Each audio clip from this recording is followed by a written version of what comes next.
The base is dropped on a new edition of Soccer Down here. It's a Thursday. It is August 13th. We will be taking your Thursday thoughts in a variety of ways. Tweet at us at Soccer Down here.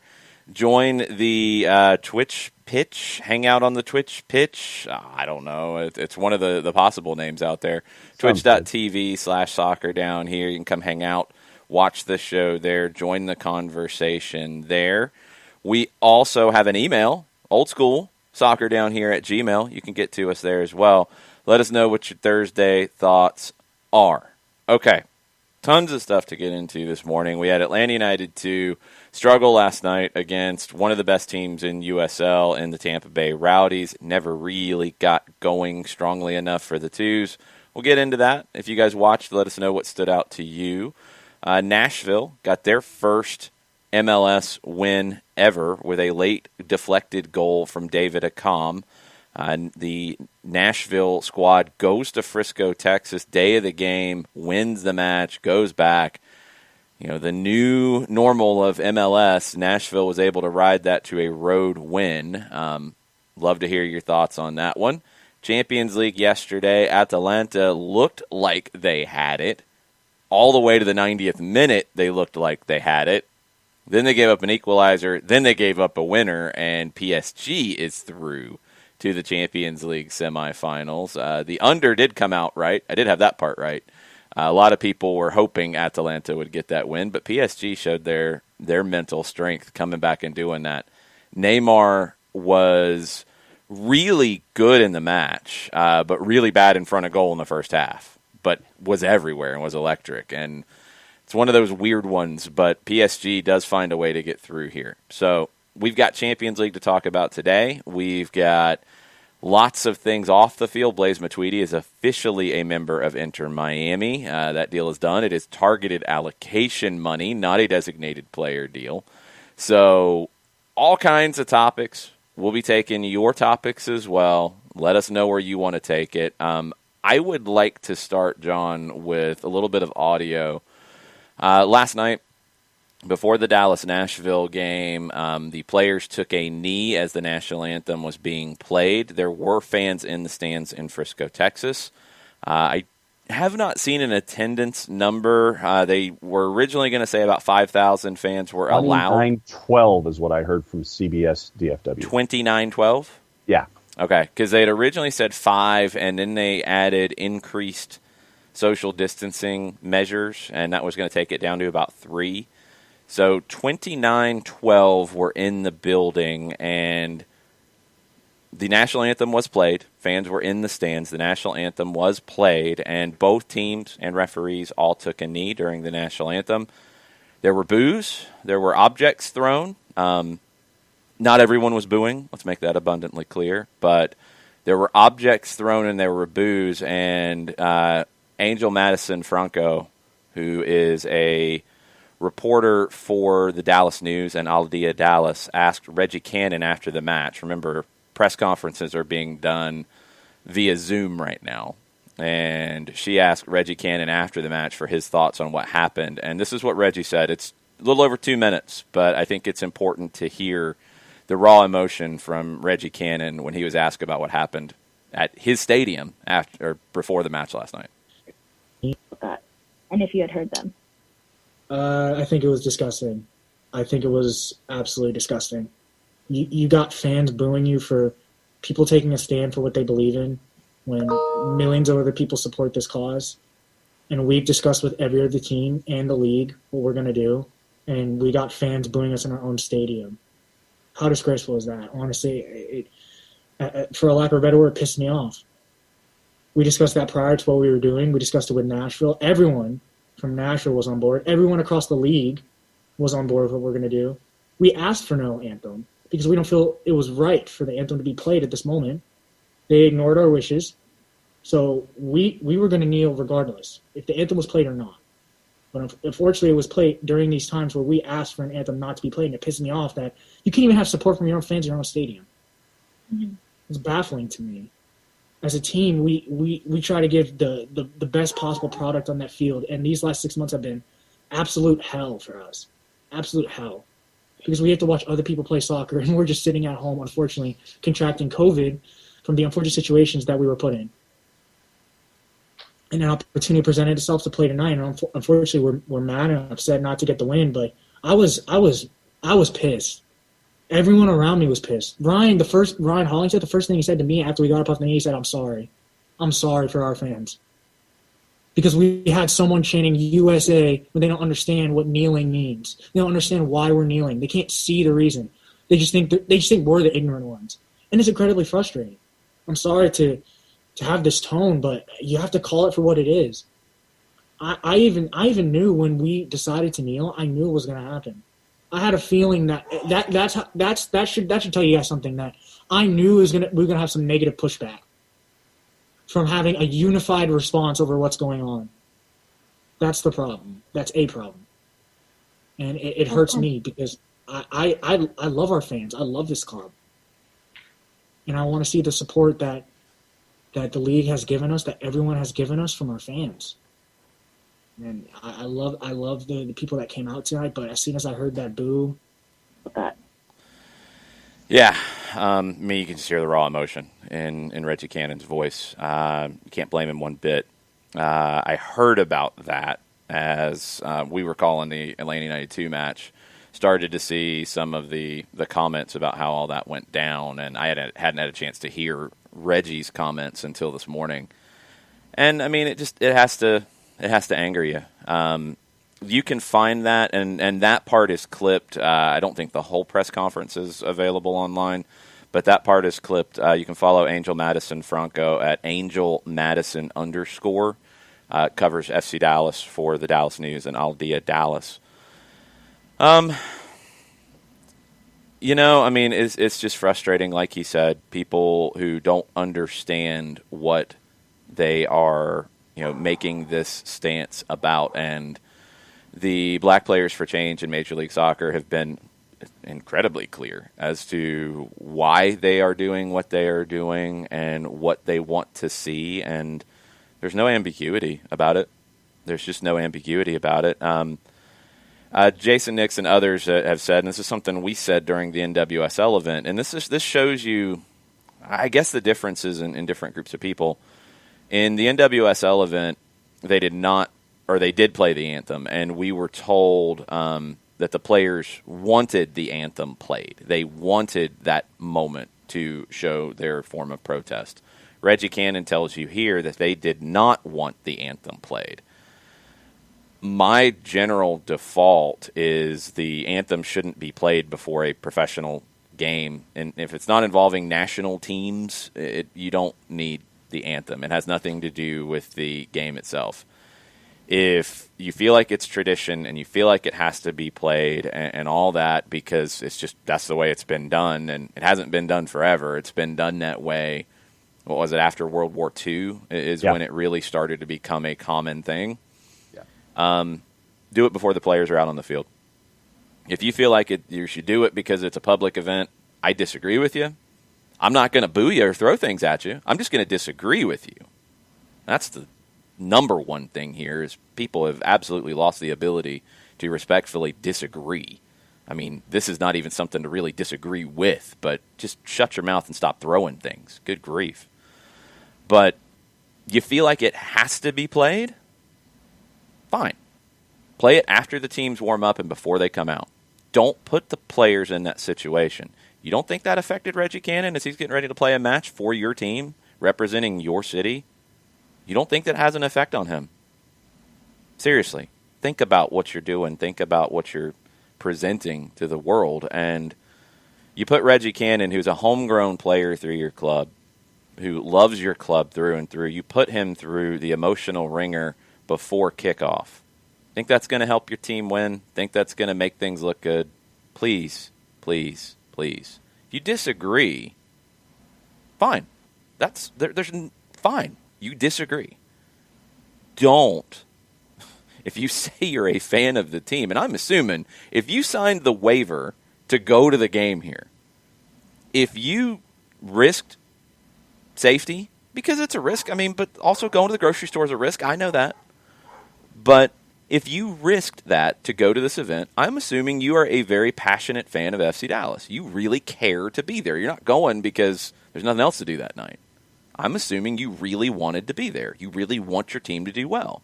Why would you do something that is going to potentially affect your team playing well? I mean, did you hear Reggie Cannon talk? You don't think that affected him?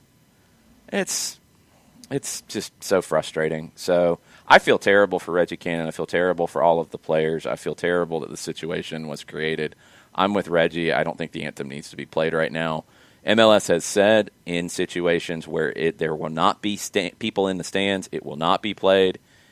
It will be played where there are people in the stands. I think they need to readdress that. I agree with you 100% with what went down. And Reggie went on to say, I just had to play on and knew what to expect. We will take it one day at a time. Again, we are unified in this response, and everyone stands together. Black, white, even orange. Everyone stands together.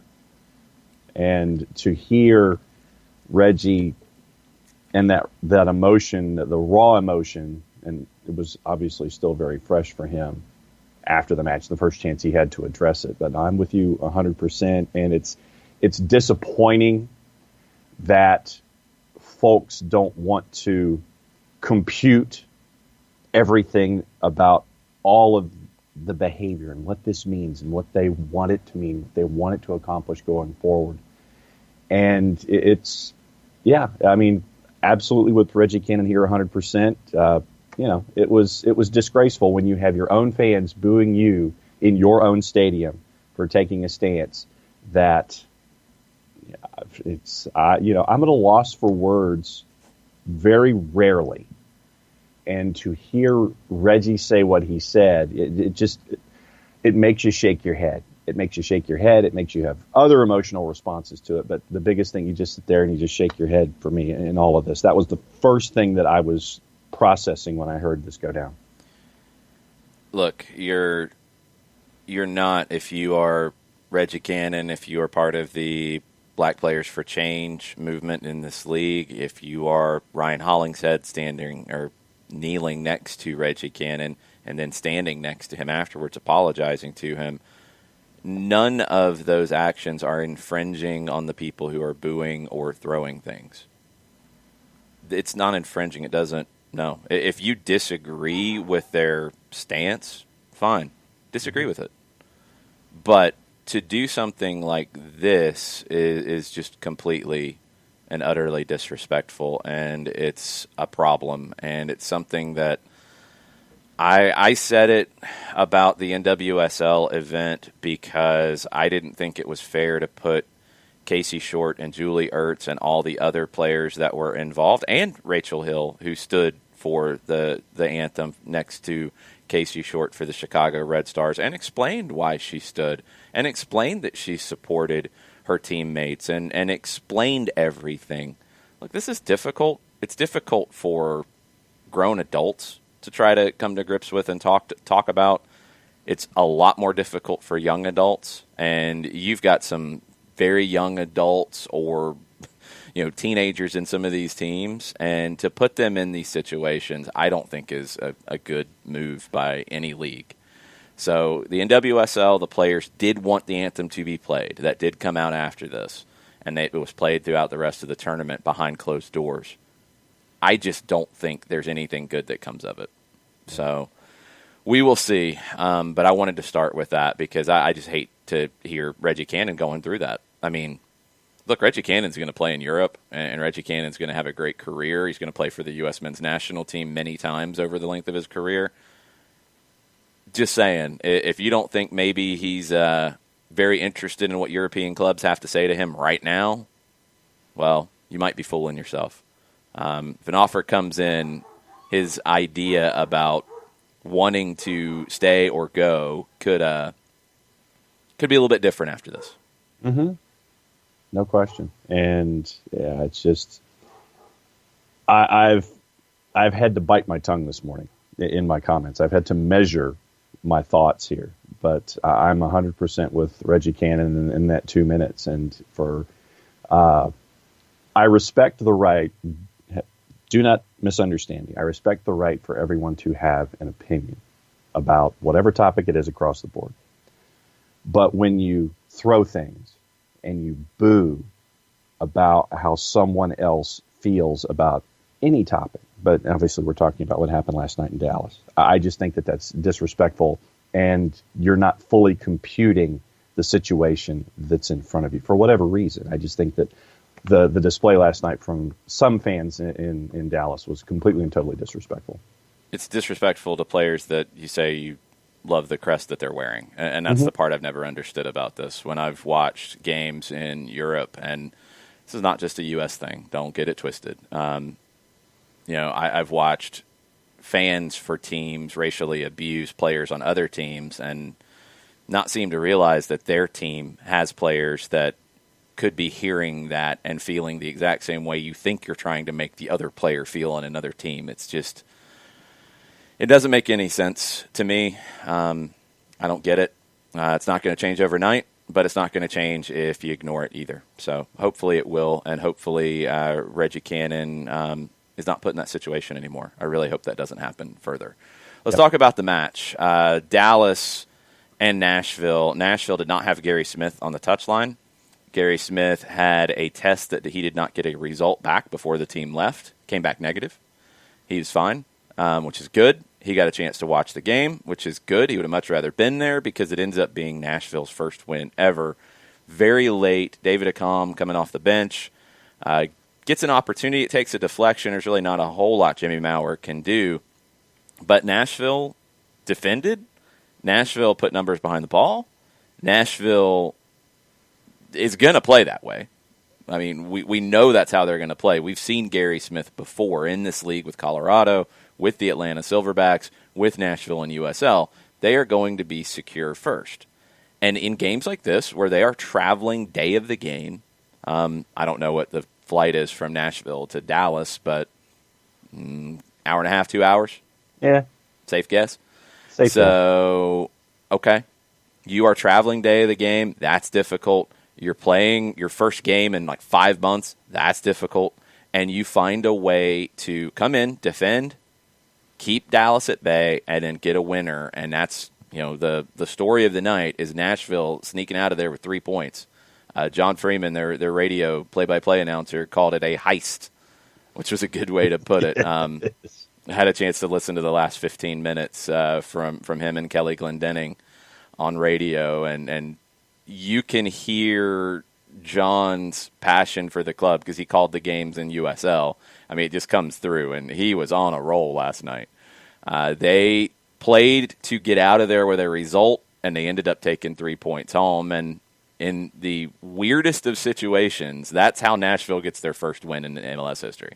Yeah, and I was listening to the flip side with Mark Followell last night on Sirius XMFC, and they had their broadcast on. And so to hear the build, and you're trying to figure out what the end result was going to be, and to get this for Nashville, and taking fandom of your own team aside, to hear a moment like that, it's, you knew it was going to happen whenever it was on the schedule. But congratulations to Nashville, where they get their first win in team history. I did not have David Accam as a goal scorer last night. Frankly, I didn't have a whole lot of folks on my brain. I thought literally it was going to be that goalless draw. And then David Accam gets on the board. Congrats to Nashville. You've got your first win in MLS history. And, it's good for you. And good that you got to listen to John and Kelly Glendenning make that call, because I'll have to go back and find it just to hear the energy for getting that first win because of understanding the time and place for it. Yeah, John was pumped. He was very, very excited, which you would expect. I mean, Dallas outshot Nashville 15-7, 5 shots on target, 4 shots on target for Nashville. Possession 64% to 36. You hear those numbers, that would sound about right for the way Nashville's going to have to approach this. And they find a way to steal it. Dallas is a team that I think a lot of people are kind of waiting to see what they're going to be. We've had to wait a lot longer with both of these teams as to what they would be and how coherent they would look. I thought Dallas might be a little bit further along, but they don't find a way to get the win here, and we'll see what the next one between these two teams looks like, because they play again here in a few days as they try to make up the games that they missed in the group stage of the MLS's back tournament. They play on the 16th on Sunday, and that's going to be in Frisco again, so Nashville has to get back on that plane, make that trip again. And can they do this again, or is Dallas going to come out looking for revenge? I'm kind of thinking the latter. Yeah, and I will be keeping an eye on this one as well. I'll try to figure out where it is. I'll watch it, but I don't anticipate Nashville doing a whole lot different, because that's who they are. And I want to see how Dallas goes up against that in this rematch, to see how they go up and combat what they saw first time around.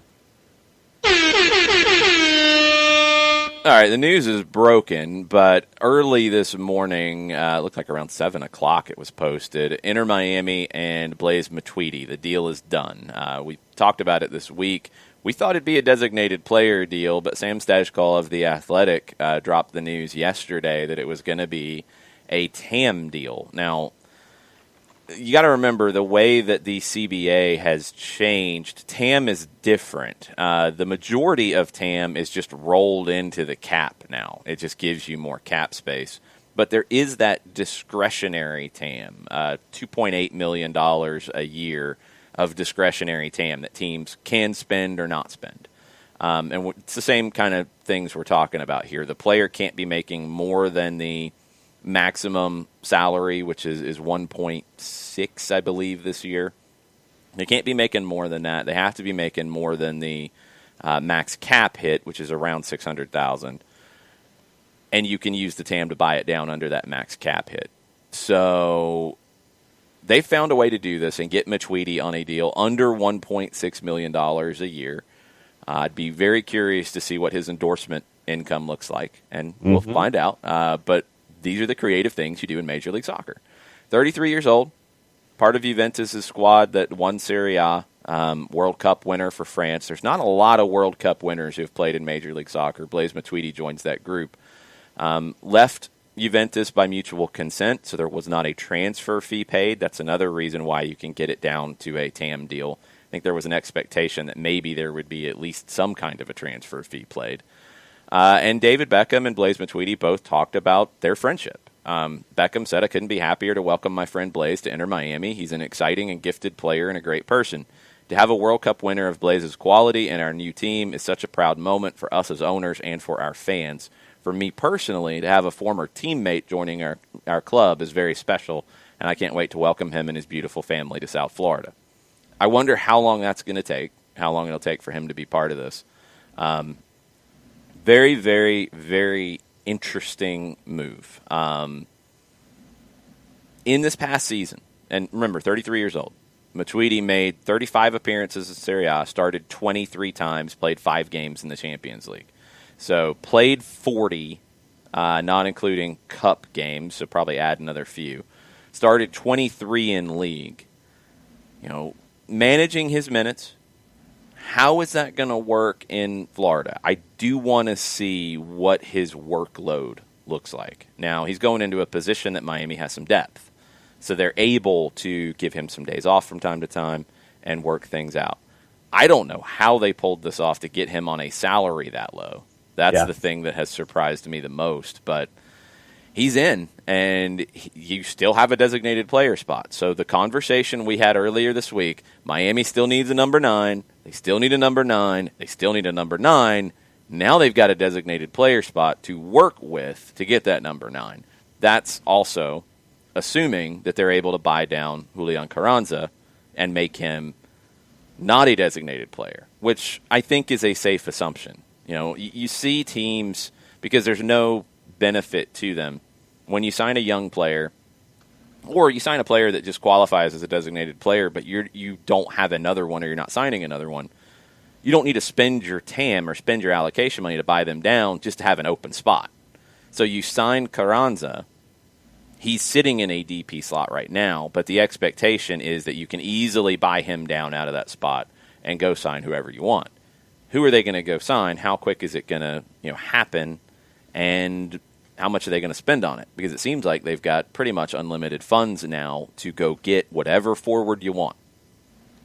Michelle Kaufman, in her article at the Miami Herald, says that they're looking to have Matuidi in-house and ready to go first week of September. So it's going to take a while. Yeah. 2-3 weeks. See where his fitness is straight out of the gate. Maybe give him a little bit more time to ramp up if he's just getting in at that point. Now, Walchara asked a question, and I think this is not exactly a straight answer here. Yeah. Walchara says, again, a TAM deal changes everything. If you're Atlanta United, you wouldn't take him over Heinemann, Remedi, or even Hosetu. Would he come to Atlanta on a TAM deal, or would he only go to Miami and his friend, David Beckham, his former teammate, on a TAM deal? That's something that factors in here. Like, not everybody in the league could have signed him for the same amount of money that Miami is. Yeah. I think you have to understand that part. It's the advantages that, Miami will always have. Miami's a very appealing destination for a lot of people. You also have a person in David Beckham who has a lot of contacts. The New York teams, especially NYC, because the Red Bulls don't want to spend in this way. New York is a very appealing city worldwide. So you're going to have a lot of people who want to go to New York. You're going to have a lot of people who want to go to either one of the Los Angeles teams. They're going to have advantages over your Kansas Cities, your Minnesotas. Atlanta's in an interesting spot because Atlanta now has earned the respect around the world, and I think they're going to get interest from players like this around the world in ways that other teams in the league won't. But Atlanta worldwide isn't looked at the same way as Miami or Los Angeles or New York. It's getting closer every day, but it's not quite the same. So I wonder, the question, yes, and I like Emerson Heinemann's game. I like Eric Remedi's game. I like Mateus Hosetu's game. None of them are World Cup winners with Matuidi's profile. The flip side of that is they are all going to still be playing when Matuidi is done. And that's the other part is, how long is Matuidi going to go? How long does he have here? You're going to be looking at his, legs in the season. Is he going to get tired? Is the heat going to be different for him? Where does that wall come into play? We'll have to see. I don't think we'll see him in this phase of games, even if he gets in at the beginning of September. I don't think they play him in this phase of games. I don't think we see him until whatever the next phase of the MLS season is. But I'm fascinated to see how much of an effect he has on Miami. Paul McDonough quoted as a part of the general picture in the Kaufman piece, Blaze is one of the most successful midfielders of his generation. We're thrilled to have him at Inter Miami. His world-class quality and leadership will be key attributes for the club. Matuidi said in a video release, I hope we win together a lot of trophies. It's a big challenge for me. I'm excited to see my new teammates and the fans. I hope to do my best and work hard. ESPN is reporting that he'll take a pay cut from the $170,000 a week he was reportedly making with Juventus. That's one thing worldwide that I would really like to see some consistency on, because in Europe and especially in England, they're always talking about the amount per week. Yeah. And they're talking about the amount per week, I'm assuming, during the season. They don't talk about the annual salary like we do here. So it's always like, then you have to do math, you have to figure this out and figure out where it fits. Right now. And, you have to try to decide this. But yeah, he's taking a big pay cut. And that's the other thing. You go back to that question. Would he come to Atlanta and take that pay cut? I don't know. Atlanta's a hard one to read in that conversation because in South America, yeah. In South America, you're going to be able to pay more in Atlanta than you would. But in South America, Atlanta has a huge reputation. In Europe, does it or doesn't it? And I don't know. I don't know the answer to that. And I don't know if we really have a good sense of that yet. It will, because we're assuming that Atlanta will be one of the biggest clubs in this league for a long period of time. And Atlanta, with the fan base that it has, can kind of jump ahead of some of the other teams in the league. But is it going to be in that Miami, New York, Los Angeles class? I don't know. I think it can, but I think it's going to be there in a different way. So would a Matuidi take that pay cut to come to Atlanta? Maybe not. Miami's got him, though. And Miami's got a pretty sweet deal. $170,000 a week on a 38-game schedule is $6,460,000. Yeah, and it's hard to know exactly how it balances out, but that's a pretty big pay cut to do that. And I'm really curious as to, I mean, he had another year on his deal at Juventus, so he could have made that next year if he wanted to stay. Would he have played as much? We don't know. Waiting to see what Andrea Pirlo is going to do with that team, if he's going to make the youth movement happen. Could he have found another team in Europe to pay in that ballpark? Probably.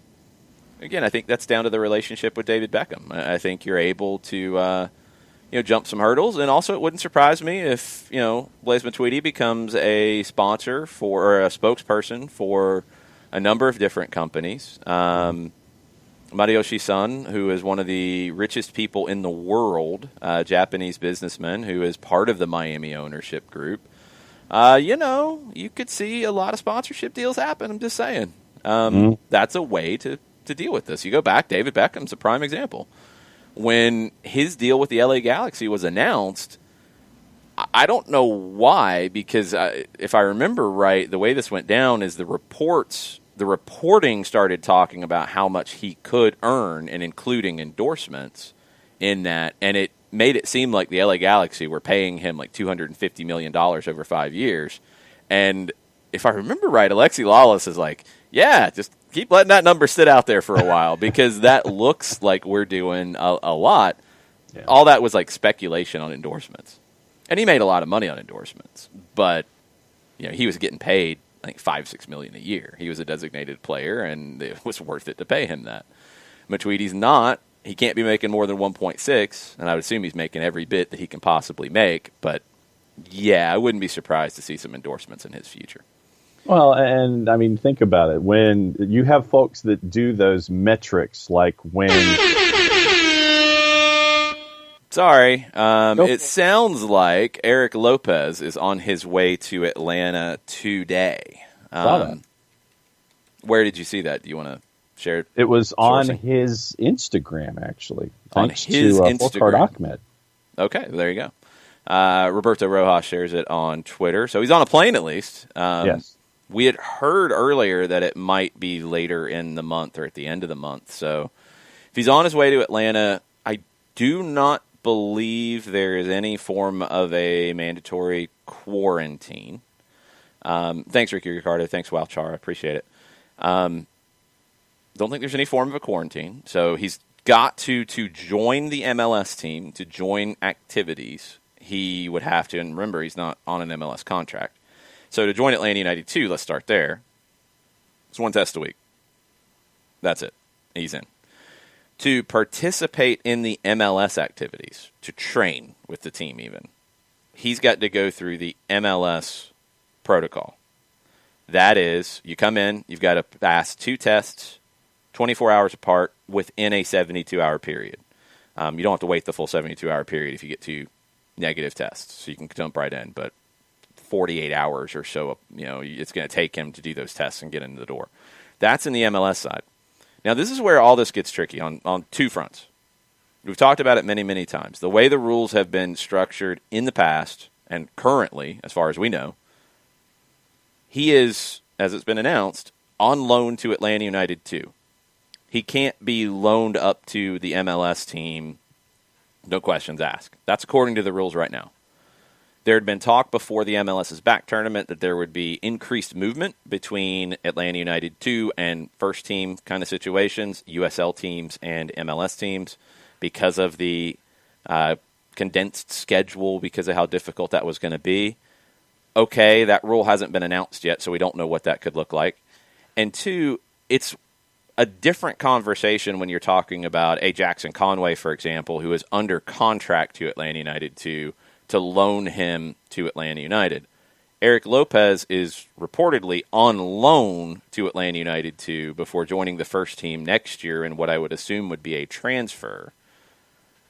Maybe before he joins Atlanta United 2 on paper, and I'm talking on paper in terms of where his transfer goes, Atlanta United opens up a spot.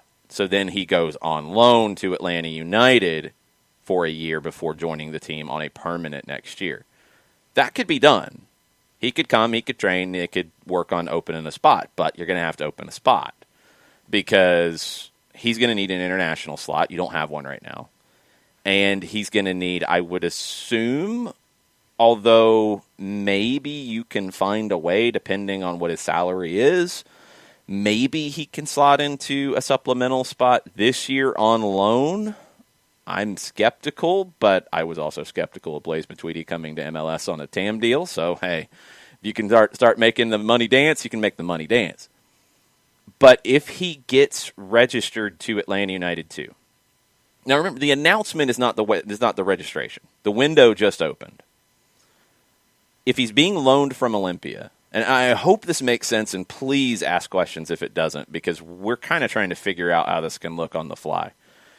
If he is being loaned from Olympia, he could be loaned to Atlanta United 2 or to Atlanta United. That part, that's just where you're loaning him. You could finesse the dollars and cents to make it work to where he is a minimum cap hit for 2020 in a loan situation.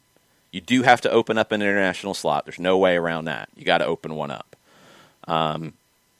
But he could be loaned instead of going to Atlanta United 2. He could be loaned to Atlanta United. That could be done. If he's loaned to Atlanta United 2, there's going to have to be a rule change to be able to go back and forth. That's on the registration side. The differences in protocols is another element here that has to be understood. The differences in the protocols is this. USL tests once a week, period. MLS tests 3 times a week. That's at a minimum. I don't know the other differences that factor that in, but let's go with that right now, as that's the difference. When Stephen Glass, and you remember how that went down, Frank de Boer mutually, parting ways. He's gone. That's on a Friday. Atlanta United 2 is playing in Charleston. Team had left the night before. We expected word to come out on Friday that Stephen Glass would be the interim manager of Atlanta United. That wasn't announced until early the following week. One reason why, and also one reason why he was not on the bench in Charleston.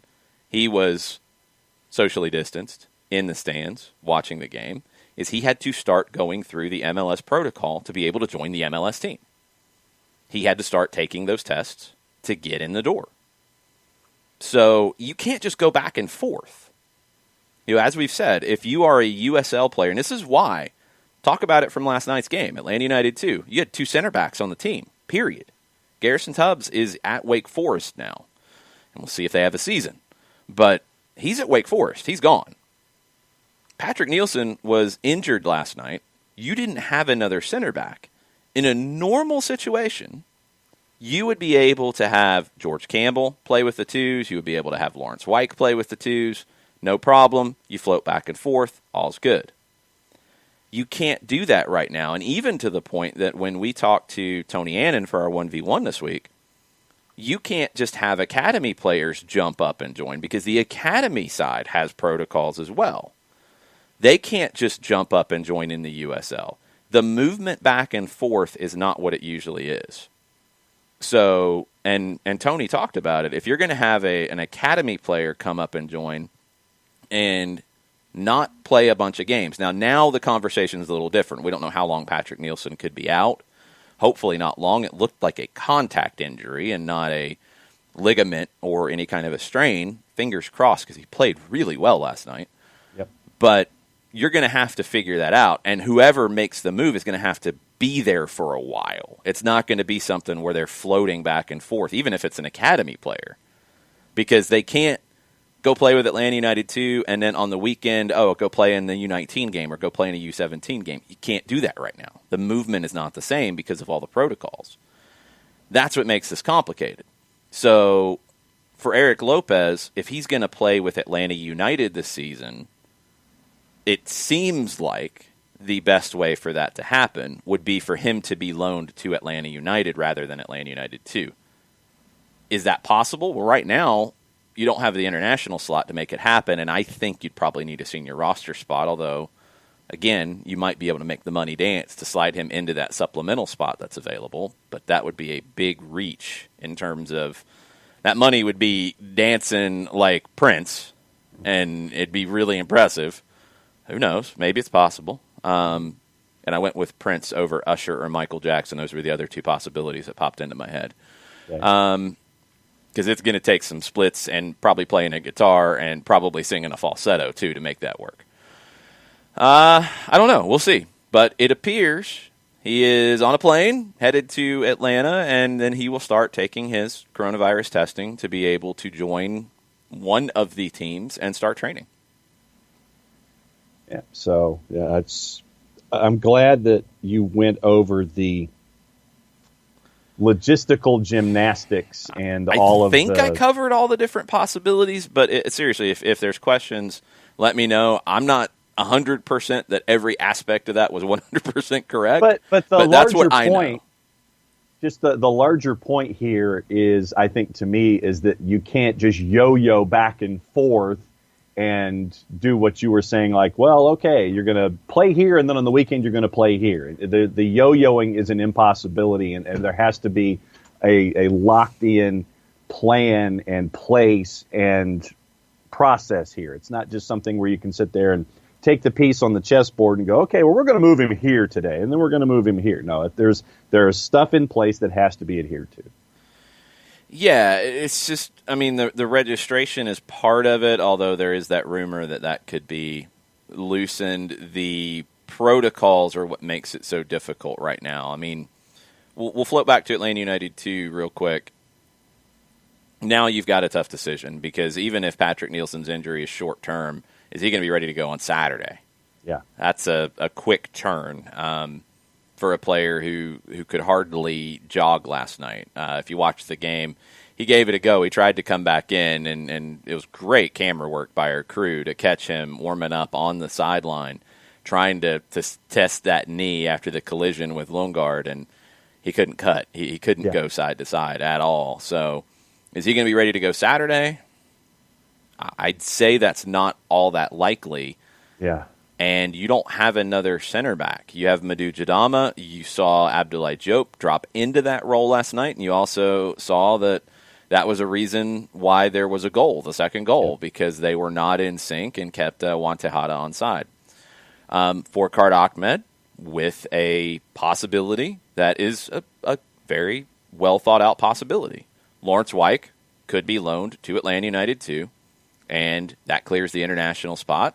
Now, that only clears a supplemental spot, and you still, if Lopez requires a senior roster spot, which that's the part that I really don't know. If he requires the senior roster spot, the 1 of 20, that move doesn't get it for you. It does open up the international slot, though. And for the twos, he can play center back. He can be a very versatile player. He would help that group immensely right now. And you've got to have some center backs. You've got to have somebody who could play there right now. George Campbell would be another possibility who would play there. I think he, in a normal season, would be playing with the twos right now. But again, that back and forth, you've got to make sure you've got all the cover you want for the first team. And then if you can give up a player for probably, just to be sensible about it, probably for the 6-game stretch, this 3-week stretch. If you can give up a player for that, okay. The twos are going to be on the road a lot, and they're going to need some extra depth. You're going to have to figure that out. Yeah. Oh, wait a minute. We got something. Hold on. Give it to me. Well, it's coming. Slow down. It doesn't really get the breaking news yet because it's not breaking news. So we'll get this. Darren Eels tweets, question mark plus our second ever DP equals the best Jane Austen novel, parentheses, by a country mile. Hashtag 5 stripes don't start. Don't stop. Jane Austen, I thought, was Pride and Prejudice. I'm just going to watch you try to figure this out. Of course. Because this is highly entertaining. Yeah. Okay. This is going to be good. Of course it is. So there's Jane Austen. All right, English novelist. Yeah, good on you. Oh, Sense and Sensibility, Pride and Prejudice, Persuasion. Just help John try to figure this out, people. On Twitter, in the Twitch chat, I see lots of different possibilities. This is good. Love and Friendship, Lady Susan. You getting anything out of any of these? The Works of Jane Austen, The History of England, Juvenilia. I'm swinging and missing here with all of these. I mean, for me, it would have to go back to Sense and Sensibility. But what am I missing here? Okay, well, let's go backwards. So question mark is then plus our second ever designated player. Okay. Who was the second ever designated player? Who was the second ever designated player? Unless I'm incorrect here, it was Miguel Almiron. Okay. All right. So he did make a Jane Austen comment in his last press conference. So I like the work that has been put into this one. Okay. All right. So question plus Miguel Almiron equals Jane Austen? I don't know. I'm trying to figure this one out myself. Pride and Prejudice. So Sense and Sensibility, Pride and Prejudice, Emma. So most popular books. All right. So the most popular books from Jane Austen: Pride and Prejudice, Emma, Northanger Abbey, Sense and Sensibility, Persuasion, Mansfield Park, Sanditon, and the Watsons. Those are her top 8. They're saying the best, most popular. Matt Wagner saying maybe this has to do with my theory on Eric Lopez. Paraguay, Lopez. So Miguel Almiron, the second designated player. Right. Okay, but what exactly? Because I'm not 100% sure. Yes, I hope, Sean Vergara, that Darren Eels is watching the twitch.tv/soccer down here and dying at John trying to figure this out. I really hope that's the case, Sean. I hope so, too. Darren, jump in the chat if you are, and please have a good laugh at this. Yeah. So, Wow Chara says maybe it's a coach. I mean, the speculation is running wild right now. Okay. So question plus Paraguay equals... This is highly entertaining. Sense and Sensibility or Pride and Prejudice? Are there any coaches that have SS or PP as their initials in the coaching search? I mean, sure, but there's like a coaching search of 50+, and we haven't heard anything about coaches at this point, so I don't know. Okay, so question plus Paraguay equals Jane Austen. Man, Darren. This is one of the weirder ones. I'm not going to lie. This is one of the most difficult ones. Yeah. See, now I'm going to be... All right, so Eels. All right, Darren Eels. One tweet in the last hour. El Mataflo jumps into the chat and says, Darren had a list of Jane Austen novels ranked. Remember in the press conference, the video, he had the list of Jane Austen novels ranked. Emma was at the top. Okay. And LB Fuber, LB, I think this is the first time I've seen you in the chat. Welcome. Yeah, Didn't welcome. Eels say that he thought Emma was the best of Austen's works? Okay. Uh-oh. John thinks he has a brainstorm. Well, no, Will Boron has a thought here. Okay. So, in Will Boron says EM plus MA, meaning Miguel Almiron. Mm-hmm. So, who's EM? The Will's question is, who is EM? And so that's the... Okay. So I think Will's onto something here. So if Emma is the answer, MA is Miguel Almiron. Yes. Who's EM? The EM is what we're chasing here. Okay. I like this. Okay. I'm going to look at the list and see if I have any EM coaches just to play along and see what we're working with here. Do we have any EMs on the list here? Yeah. All right. Let me see if we have any M's on the last name part of it. Marcelino, no, there's no E involved, so that doesn't work for us unless E is the first name somewhere. Tafka's correct. He says Google's looking at their searches and wondering, why is Jane Austen trending right now? This is very true. Turco Mohammed, no, you wouldn't get the E out of it. Gabriel Milito, you wouldn't get the E out of it. All right, nothing on my list. Nothing on my coaching list. This is quality. I'm assuming we're going to get something here in about 5 minutes because that's how these things usually the top of the go. hour, yeah. Michael Rees had asked about El Turco Mohammed. I don't think that Ricardo Antonio Mohammed Madievich. So, no, that would be AM. Unless you're going to go backwards to get to Emma somehow. And that doesn't make any sense either. Soccer for Good OG says Jane Austen, announcing an NWSL team. Maybe.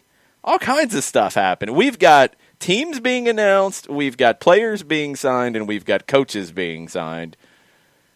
Darren, why are you trying to drive the city of Atlanta crazy right now? Because it's cool and he enjoys it. How much do you think he is enjoying this at the moment? Oh, I just see this vision of him behind his desk with like the Muttley giggle. Oh yeah, for sure. Just kind of chucking your head up and down with a good giggle, and he's like, the evil laugh, and he's rubbing his hands together. Oh, Jiggaray, who would know, says he's loving it. He absolutely is. I really hope he's just laughing at us right now, especially John, as he's tried to figure this out. Okay, but no, I like Will Boron's theory of Emma and trying. Now we've got it. So you got the MA. You're trying to figure out the EM.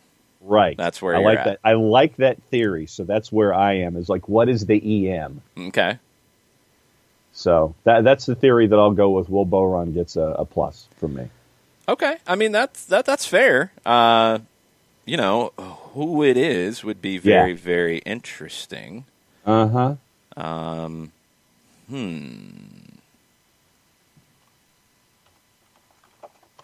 we're all banging on keyboards trying to.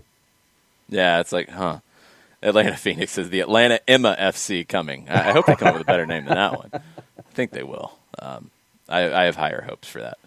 It's a good try, though. I like it. This is very, very interesting. Hashtag content. Yes. We've had folks on the Twitters. What are the Twitters saying? Okay, but this is away from Darren Eales. No, then why are you doing that? Then don't do that. That doesn't make any sense. I'm filling time until we come up with Darren's answer at the top of the hour. Do you understand there's brainstorming to do right now, John? There's not time to fill time. You're not going to start talking about Atalanta and PSG right now. Nobody wants to hear about Neymar at the moment. No, but Nathan Pugh did have a comment about the twos. Nobody wants to hear about the twos at the moment either, about a game. People want to hear about what this means. Emma. Maybe. So what's think. The EM? The EM is what we have it trimmed down to. And I actually have done a soccer and EM in quotation marks search on Google. What have you determined from your search, John? Absolutely bupkis. I don't think you have the facilities for that, big man. That's why Derek tweets the way that he tweets, is because none of us have the facilities that he does when it comes to this kind of stuff. His Twitter game is so strong that Jane Austen, I'm sure, is trending on Twitter right now. I don't know. This is pretty fast, so I don't think it's trending that fast. But I'm sure these searches are ridiculous at the moment right now, trying to figure this out. So, yep. Ooh, okay. Here's another one from Will, who might be on it this morning. Okay, what's Will think? Will seems to be the smartest one out there right now. What's Will got? EM is exiting Monterey with a question mark. Would that mean Jonathan Gonzalez? I mean, it's kind of a stretch to get to the EM part, but it fits. I mean, I don't really try to put rules on the way Darren does this because he breaks them every time. Could you do that? Yeah, you could. I don't know. So, but I mean, that was deep thought from Will, who got us to the EM. I think that Will is in the clubhouse for getting us to the EM. You know, I think this might be one of the first times, because I'm seeing some of the responses. I think this is going to be one of the first times that nobody gets it. Yeah. Because, I mean, even our good friend J. Sam Jones is like, I'm stumped. I got nothing. I got nothing. Usually people get there. Yeah. And what I love about this is he has set this up. Uh-huh. He has set this up with his press conference, with his whiteboard. Yep. This didn't just come out of This nowhere. was depth. This was deep thinking to lay out a plot. Oh, yeah. He had this all laid out in his mind, and we're going back how long? When was the first mention? I mean, was it back when Frank was let go? Was it the media availability at that point with the Jane Austen novels? I think so. So you're talking a couple of weeks here that he has had this laid out in his brain, that this was the path he was going to go down. It's good stuff. Okay, we got it, and nobody got this one. Atlanta United signs homegrown Efrain Morales. EM. EM. So, Will, you were getting there, but Yeah. Efrain Morales was a member of the first Atlanta United Academy class. He is a member of the U.S. U-17s. And if you will remember, back at the beginning of this year, and I know this felt like it was 3 years ago, but it was honestly back at the end of January and February, a certain young Efrain Morales went on a training stint to a certain club by the name of Manchester United. He was invited to come to this training camp. He was the only player from the U.S. who went there. He's originally from Swanee. And 15 years old. I'll have to double check if he has turned 16 in the meantime. I don't have his birthday noted. The club just posted a great video of, going back to the very first academy event, their signing day in July of 2016, when Morales was inked to join the academy. Looking back now at an article in the Manchester Evening News, and this was from February 15th. Headline, Manchester United monitoring Atlanta United midfielder following successful trial. Manchester United will continue to monitor the progress of Efrain Morales following an impressive trial at the club earlier this year. So he was invited after catching the eye of Manchester United's U.S. scouts at a winter showcase event. Traveled to Manchester in January, initially an 8-day training program. After Manchester United asked to take a closer look at him, Tony Annan made the trip over with him as well. Annan said at that time to MEN Sport in Manchester, he's still got lots of time, but he is definitely one of our top talents who we think has a huge ceiling on his potential. So I wasn't surprised. It was a nice surprise at being Manchester United, but I wasn't surprised. He went in there and he held his own and he did really well. He's a very laid-back kid, so he takes everything in his stride. He doesn't get carried away. He's a very even-keel kid. When I told him, he was excited. Why would you not be? But he got over it and was ready to go over straight away. He went in there confidently. Club scouts, after the end of the trial, said they would continue to monitor his progress. They were planning, and I don't think this actually happened, they were planning to be there to watch him play for the U.S. at the youth level later in the month. Maybe it did later in February. Annan said about the Manchester United scouts, they gave us some feedback technically, tactically, and the sports scene gave us feedback on his power, his strength, his speed. So we got a pretty good report back, thorough. They're going to continue to watch him. He is playing in England for the USA. That was the youth event. He's playing this month, and they're going to watch him and see how he does. He's back in the UK for a 10-day stint with the national team. Then he is back here. They liked him. They said they're going to monitor him and keep him on the radar. He did well, so we are hopeful. So you have a player who is in the crosshairs of Manchester United in your academy. Mm-hmm. We've seen this happen. Dallas knows this situation very well. Weston McKennie was in their academy. They did not get him on paper in a contract, and he left and joined Germany. He went to Germany, and you got nothing. So now you've got a player who, and if you're watching the video that Atlanta United's posted, he does not look like your typical 15 or 16-year-old, kind of along that Caleb Wiley, physical side of things. He can handle a signing like this. He is a U-17 international, and if you're getting interest from Manchester United, you're going to sign him to a contract. And the way things have changed since the Weston McKennie days is now clubs can sign homegrowns to bigger deals to make it worthwhile to keep them. And this is a player, you get a trial to Manchester United at that point and you do well, you're not looking at college. So No. you're looking at going ahead and signing a pro deal. He's done that. And now he's a homegrown for Atlanta United, and we see what his level is now. And that's what I'm looking forward to seeing. He has not played for the Twos this year. Again, this year has been really weird. I think he probably would have before. I also wonder if other clubs have, responded to that Manchester United trial and came around and started talking, and it's like, all right, we got to get this deal done. We got to get him on paper right now and go forward. Tony Annan also said this to the Manchester Evening News back in February. I'm always skeptical of saying it because you know football and how it changes. He has the potential to be a very, very good player, and I think he has the potential to become a professional player. He has still got years of development ahead, but he has got everything. He's got all the tools. I'm very hopeful that we can provide the platform for him to become a professional player. It motivates a lot of the other guys who could qualify to play for a European club. Obviously, we are trying to build our club as well. We would like to sign them here, but it gives them motivation that they can definitely be seen by European clubs and be asked to go over there for that experience. I'm happy to give them those experiences, and I think it's important for them to get those experiences. Whether they go and sign in Europe or not is a different matter. But I think the experience of going to a big club like Manchester United is something that you can't buy for a young kid.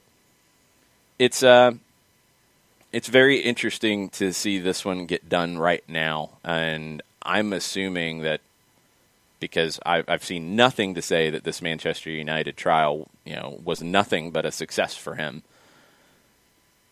You want to get him on paper right now, and I'm fascinated to see what he could do for either one of the teams at the moment. And now, the expectations have changed a bit for him. He signs that homegrown deal that George Campbell earned last year through his play with the Twos. Morales has earned it through his time with the academy and with the youth national teams. Can't wait to see him on the field in a professional game, whether it's Atlanta United 2 or with the first team. But this is another big move with that youth development. And I'm not trying to hype up the fact that we had an interview with Tony Annan earlier this week. But if you go back and listen to some of the things he had to say about what he's looking for, about what an Atlanta United player is, about what an Atlanta United team is, and also about how players handle moving up and sometimes moving back in the chain. Players who get that opportunity with USL, go back to the academy, the response. You're looking at not just the ability, but you're looking at the character. You're looking at the player. You're looking at the person. And when you see a signing like this from the original academy class, now you've got kids who have grown up in the Atlanta United way. And you're going to see more of these kinds of signings. There's been people who've tried to take shots at Atlanta United's academy, at Atlanta United 2, they're not producing players. This is year 4 of the first team. It doesn't happen overnight because the players you bring in initially are coming out of the traditional youth system, the pay-to-play model.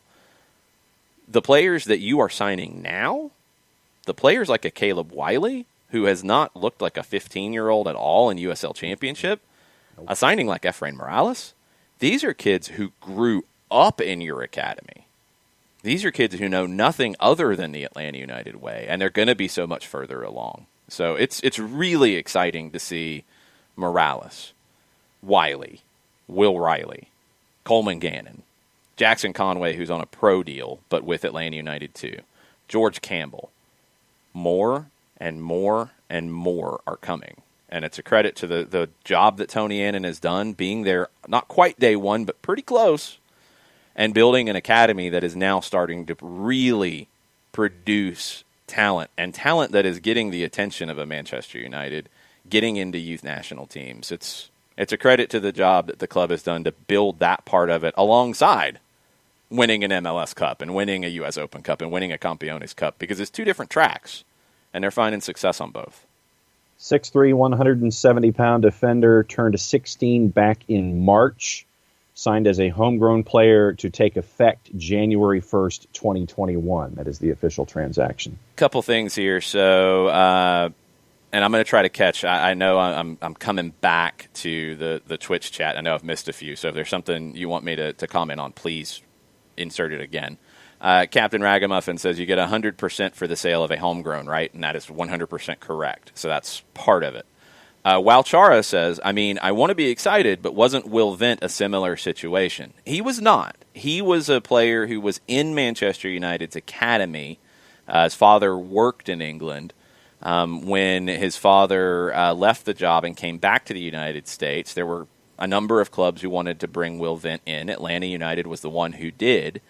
And he was going to, in the fall of 18, play a couple of games for Atlanta United too. It didn't work out to where he got that opportunity. He started the 2019 season with Atlanta United too and was good.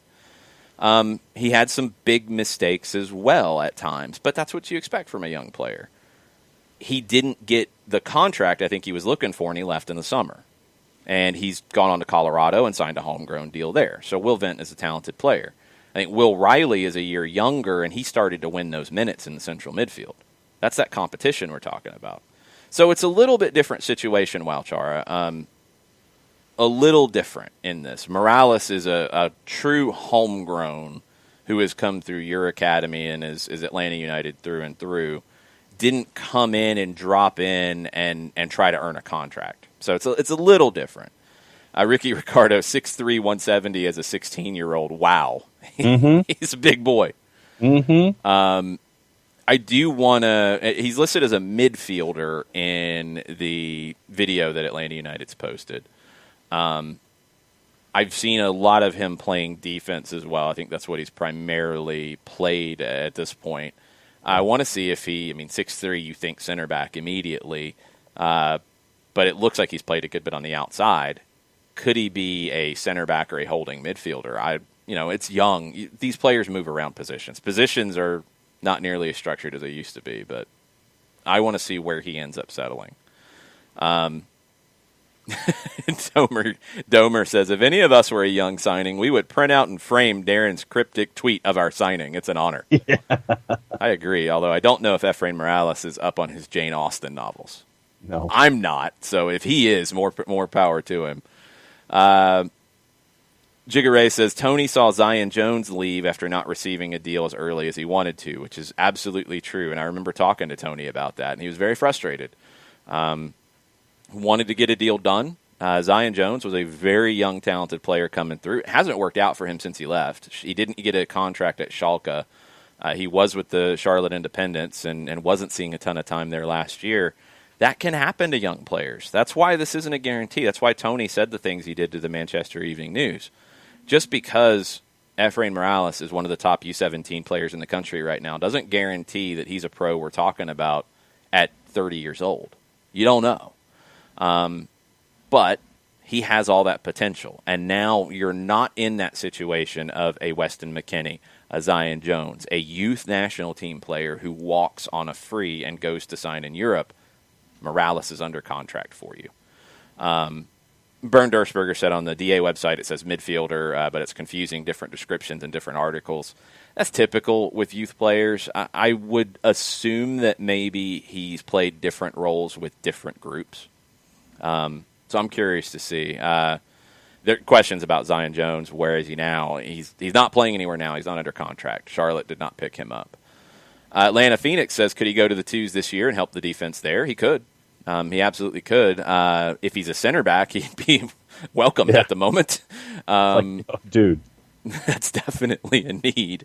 So at 6'3", you'd think, okay, maybe he slots straight in at center back next to Modou Jadama. Atlanta Phoenix, it's a very strong possibility. We'll see. Abby says, patience is something these young players need to learn. And that's something that Tony touched on in the 1v1. You're going to see players who, and we've seen it over the years, who get on the bench with Atlanta United 2, who get minutes with Atlanta United 2, get to start with Atlanta United 2. And then you don't see them for a little while. That's the part that can be one of the hardest parts. Because whether, it's just a situation where a first-team player came down and needed minutes and you had to facilitate that above the academy player continuing to get minutes, whether there was something in training, the effort wasn't consistently there, and you wanted to put that player back to the academy, or whether the performances weren't there, or whether you're just kind of gauging how do they handle a little bit of adversity. And Tony said he's looking for those guys when they go back to the academy. What's the performance like? What's the training like? Are they bouncing back from that disappointment? Are they showing that patience? That's a critical element of this. Morales is one, and you see it with some who just keep steadily going. Every new challenge you put in front of them, they rise to it. Morales so far has done that, and you hope he continues to do that. He's done it to the point that he's earned a homegrown contract. And remember, the way that things are structured now, and Jackson Conway is a prime example, you've got options. They don't look at Jackson Conway differently because he's on a USL contract versus a homegrown contract. He can still sign a homegrown contract at any time. He is a professional.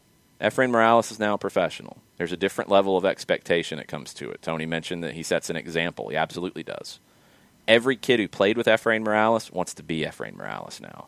Every kid who is younger than Efrain Morales and has come into the academy since he joined wants that opportunity. They want to be a Morales. They want to be a Wiley. They want to be a Riley. They want to be a Conway. They want to be those guys that started where they are and are now being paid to play this game. Morales is in that group now. And it's a credit to the development job that this team has done. And Tony said, look, they've learned. They learn every day. Development is not a thing that you can read from a book and implement straight out of a book. You can't do it. You have to be adaptable. You have to understand that every individual is different. It's very interesting. Developing young talent is very important here. And this is another step for Atlanta United. It's a very good sign. I'm excited to see him get that opportunity. Tafka's in on Twitter this morning. He says, also, this isn't Houston or Vancouver. The standard for Atlanta United is higher than any other in the league, in my opinion. If they don't stand a chance to see the first team, we'd be wrong to sign them when they can get an education for free. Yeah, and players at this point, you could pick your college. Now, maybe that's going to change over the next few years with just the state of college soccer. We don't know that yet. But, yes, they would have the opportunity to play wherever they wanted to in college. You're signing guys that you think can be professional players for you, be assets for you on the field, and potentially in a transfer situation down the road. You're getting interest from Manchester United at 15. You come in, you play professionally for the twos and for the first team. You could be a Brendan Aronson. You could be a Mark McKenzie, who is now getting that attention overseas. And Tafka also says, when you start to wonder if Darren Eales is really a DC comic villain. This was a good one because nobody had it. I think this is the first time that nobody had the hint. Nobody got it. And it's understandable. It's a homegrown signing. Alphonso Davies, yes, for Vancouver in general. That's true, Ricky Ricardo. But outside of him, and he's a special case, I think he would have developed at any club. You haven't seen as much. But yes, bringing up Alphonso Davies, absolutely a good point. A couple things outside of Efrain Morales, a couple things outside of what we've been talking about so far. We will have a name and I'm assuming some kind of a branding. Yeah, crest. In St. Louis at noon Eastern Time, 11 a.m. Central. That is been announced by MLS 4, the number 4, The Lou on Twitter. It's the official Twitter account of St. Louis's expansion team. Go to MLS 4, The Lou, and get the link. It's on geniecast.com for their live stream of the crest reveal. So what's your gut tell you? I haven't heard anything, so I don't know. I'm not going by my gut. I'm not naming this team. You don't want me to name this team. I've seen people talk about Stars as one, which is going back to their throwback days. They were one of the longer-running original North American Soccer League teams. Part of the league and the way it all came together got its start in St. Louis. So there's a lot of history to that. It's a very basic name, but so is an Atlanta United, and you've created the branding around it. St. Louis Stars is a very American basic name. You can do a lot of stuff with it. It's pretty simple. there's all the others. I mean, St. Louis FC is taken at the moment, but there is a relationship between the two. I don't think they would want to continue that and move it up, but potentially. I'd like to see them maybe go a little more creative, but we'll see. I'm more the name at this point. I'm honestly not getting worked up about names. I want to see the brand. I want to see the color scheme. I want to see what that looks like and what it feels like more than what the name is, because you can make a name work that might not be great on paper with a good brand. The name, if the name's great and the brand is terrible, you're screwed. Yeah. I've seen people wanting the Steamers to come back in addition to the Stars from the old Major Indoor Soccer League days. And someone chimed in as a bit of a tongue-in-cheek reference, just call it the St. Louis humidity. Well, they're going to have competition for that one. Yeah, Miami has the Heat, Oklahoma City has the Thunder, Colorado has the Avalanche. Just go ahead and give St. Louis the humidity. Yeah, Atlanta might fight that one out. Orlando might fight that one out, too. Seen all kinds of things. The Arch, the Briskets Domer, which I kind of like. You want to do something St. with Louis Briskets. Now we're going to fight about barbecue. Oh, boy. I don't think they're going to pull Kraken out, the Arches, all kinds of stuff. People are arguing about which barbecue is the best now. This is great. Ooh, good. St. Louis misery. Are we going to get Nelly involved in this? Are we going to get the St. Lunatics involved in this? They need something to do. I would hope so. Shouldn't that be one of your supporters groups? The St. Lunatics? Yeah. Yeah, I mean, you might have to fight the rap group over it, but that's why you said that, because you've never heard of the St. Lunatics, have you? No. Yeah, that's what I thought. You thought I was talking about supporters group. I'm talking about rappers. Yes. Yeah. Not a whole lot of people know the St. Lunatics. I'm not going to lie to you. That was Nelly's crew, and Nelly should be the brand ambassador. I'm absolutely on board with this. Jigger Ray with a great point. And again, he would know. He has been involved in this before. He said they better take a page out of Skate's book and connect with the culture there. Mm-hmm. Yeah.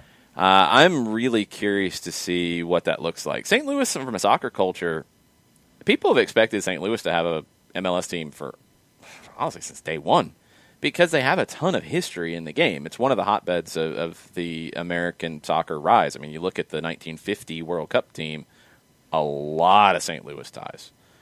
The game really started in the Northeast. St. Louis developed its own game in the 80s. That was the hub for American soccer because of the soccer park there that was owned by Budweiser. They were really one of the only, I think at times, they were the only sponsor of the United States Soccer Federation. It's critical. And you saw a lot of World Cup qualifiers in a 8,000 to 9,000 seat park with metal bleachers, because that was the only place that they could get to play these games. That happened in the late 80s, and then you started to see some changes. You started to see the game grow up. You saw St. Louis kind of get left behind. They weren't really involved in the A-League. They weren't really involved in the USISL with a major team. It took a while for them to get to the St. Louis FC.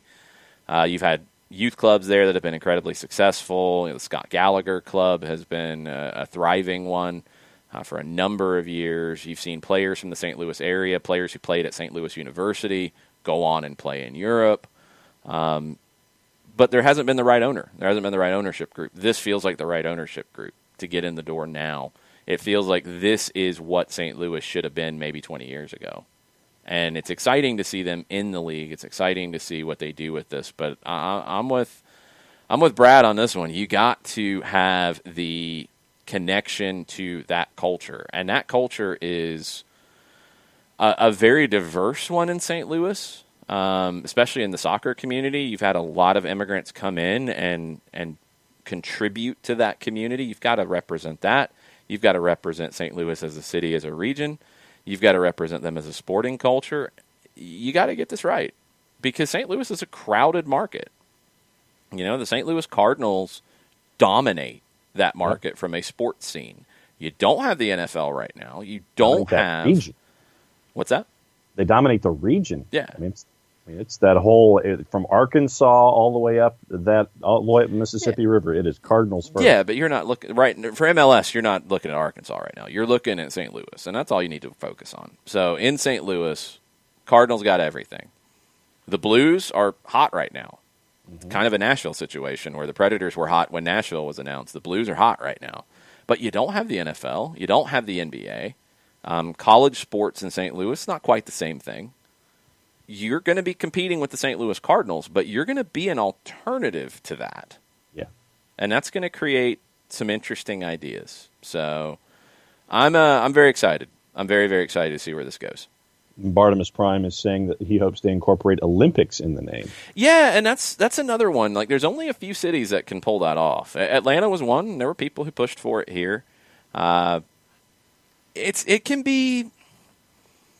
I mean, it works for Lyon, for example.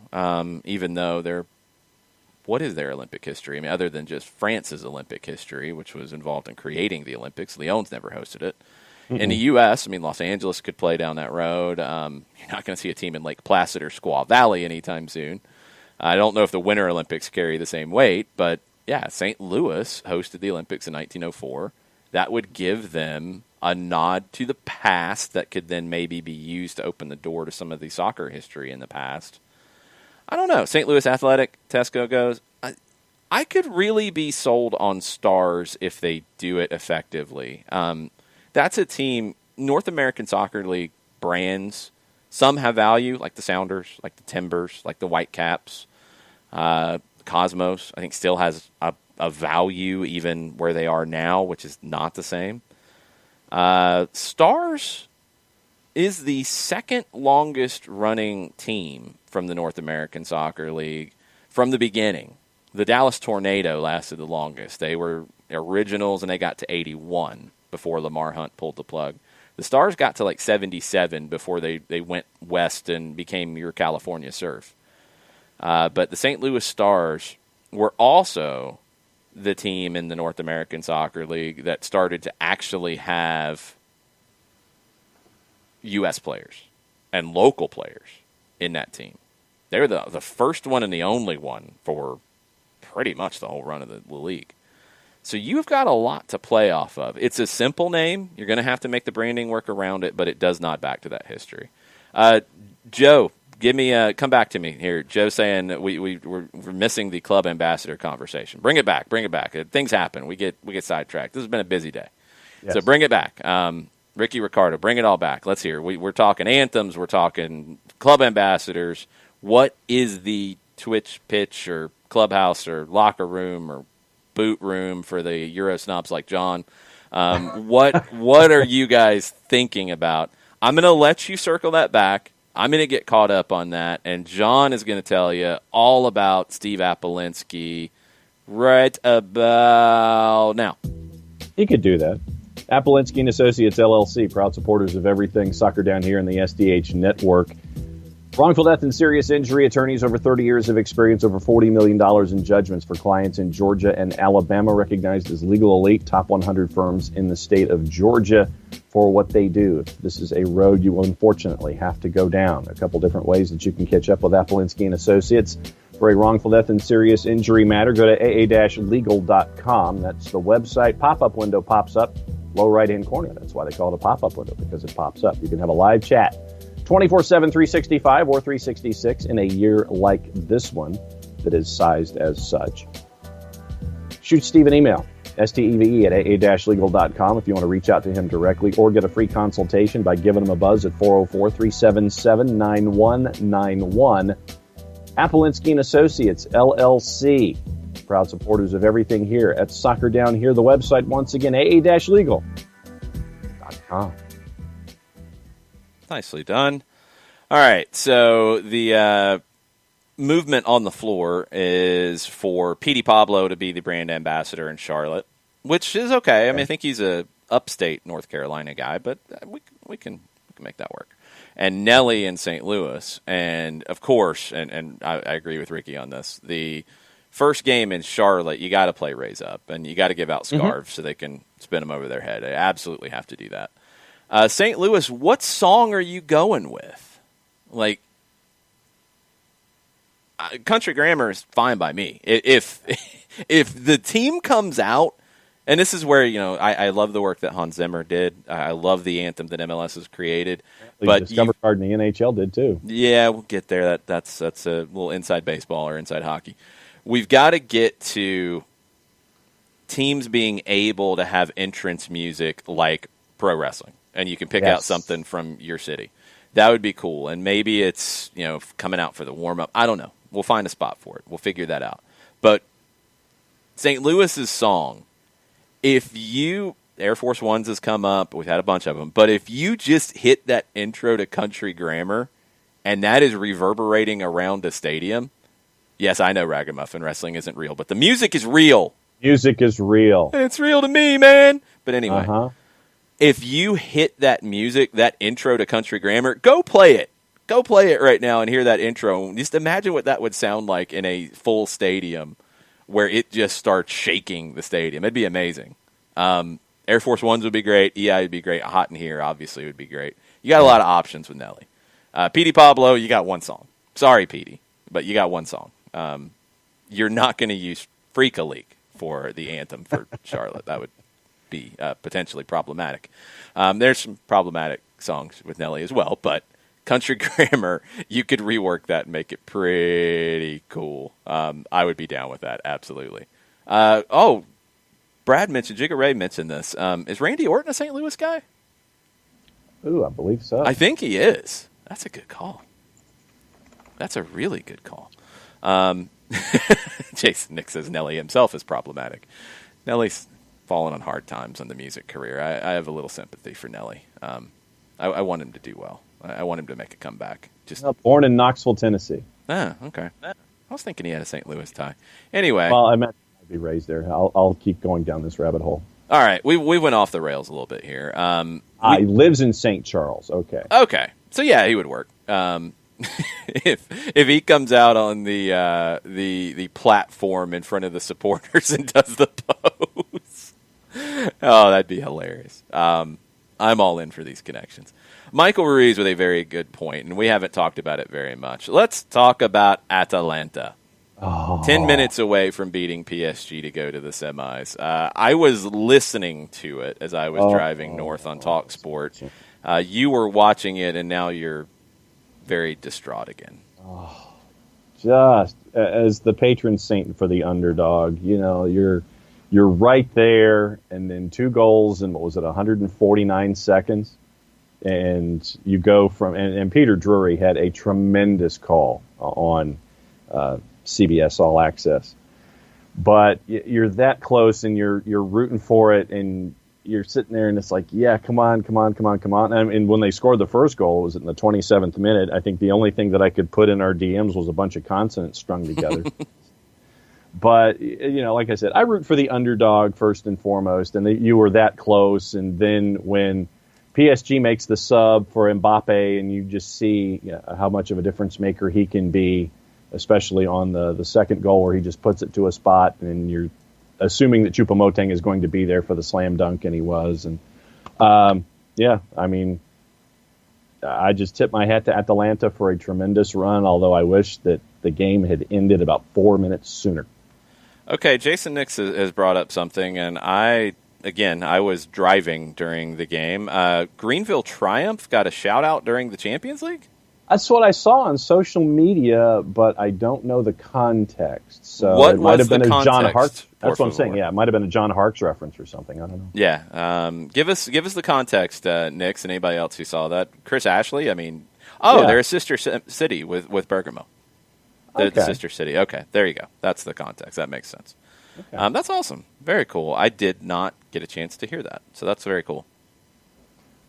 Petey Pablo's from Greenville, North Carolina, which is out east toward the Atlantic. We've talked about Petey Pablo and his origins before. I forgot that. Okay. Yeah, but you've got to play Raise Up in Charlotte. It's just, you got to do it. They did mention John Harkes, by the way, from Knicks. Okay, we're going to reset just a little bit here. The game with Atalanta, again, I didn't see it. I've watched the highlights back. Neymar was brilliant in a lot of ways, really poor in front of goal. Bernd Dursberger said he couldn't believe how Atalanta set back in the second half. Did they run out of gas? Were they just overwhelmed? I kind of got the sense from some of the post-game comments that they were just a little overwhelmed. You got to give Mbappe a ton of credit, because if you saw that ankle injury, the ankle really bad ankle injuries really make me cringe and honestly make me sick to my stomach, because I've had many of them. My ankles are basically silly putty at this point. So when I see that happen, I can't watch it. Like a leg break doesn't bother me in the same way as that. I didn't think there was any way he'd be coming back to play in this. And he came in and he changed the game. Byrne, and I'd have to ask you and I'd have to ask anybody else, was Atalanta already starting to teeter into the bunker before Mbappe, or was it Mbappe's presence that maybe pushed them all the way back into the bunker? I'd go with the latter. I got the sense of that from the radio call. And once Neymar got some help, that definitely changed it a little bit. Very, very sad to see for Atalanta. I was hoping that they would find a way to see this out. But, yeah, one goal against a team with the firepower of PSG is probably not going to be enough. Yeah, and today we've got RB Leipzig and Atletico Madrid. Yeah, a couple things on that. So RB Leipzig, this was a club that, with Red Bull coming into it, was founded 11 years ago. Yeah. To get to this point is pretty wild. They obviously have no Timo Werner. Julian Nagelsmann, the Leipzig managers, kind of shrugged it off, said that they're going to be okay. He's just not there anymore. I mean, there's really not much else he can say. 34 goals in all competitions. You're not just going to be okay. You're going to have to deal with that. And the thing about Leipzig is they can try to bridge that gap with their press, and they're going to have to. And it's going to have to be the press that creates everything, as opposed to having somebody who is about a goal a game for you up front. You're going to have to find goals elsewhere. Atleti, and I've seen different takes on this, and I want to see what you think, John. I want to see what the listeners think. Mm-hmm. Folks from Leipzig, who are obviously going to talk up their chances, are saying that Atleti is the masters of the two-leg Champions League tie. They're the masters of that. They know how to manage it. We know how good they are defensively. That's where they're great. They're not going to have the same success in a 90-minute plus extra time kind of match. They're not going to be able to do the same things. I kind of disagree.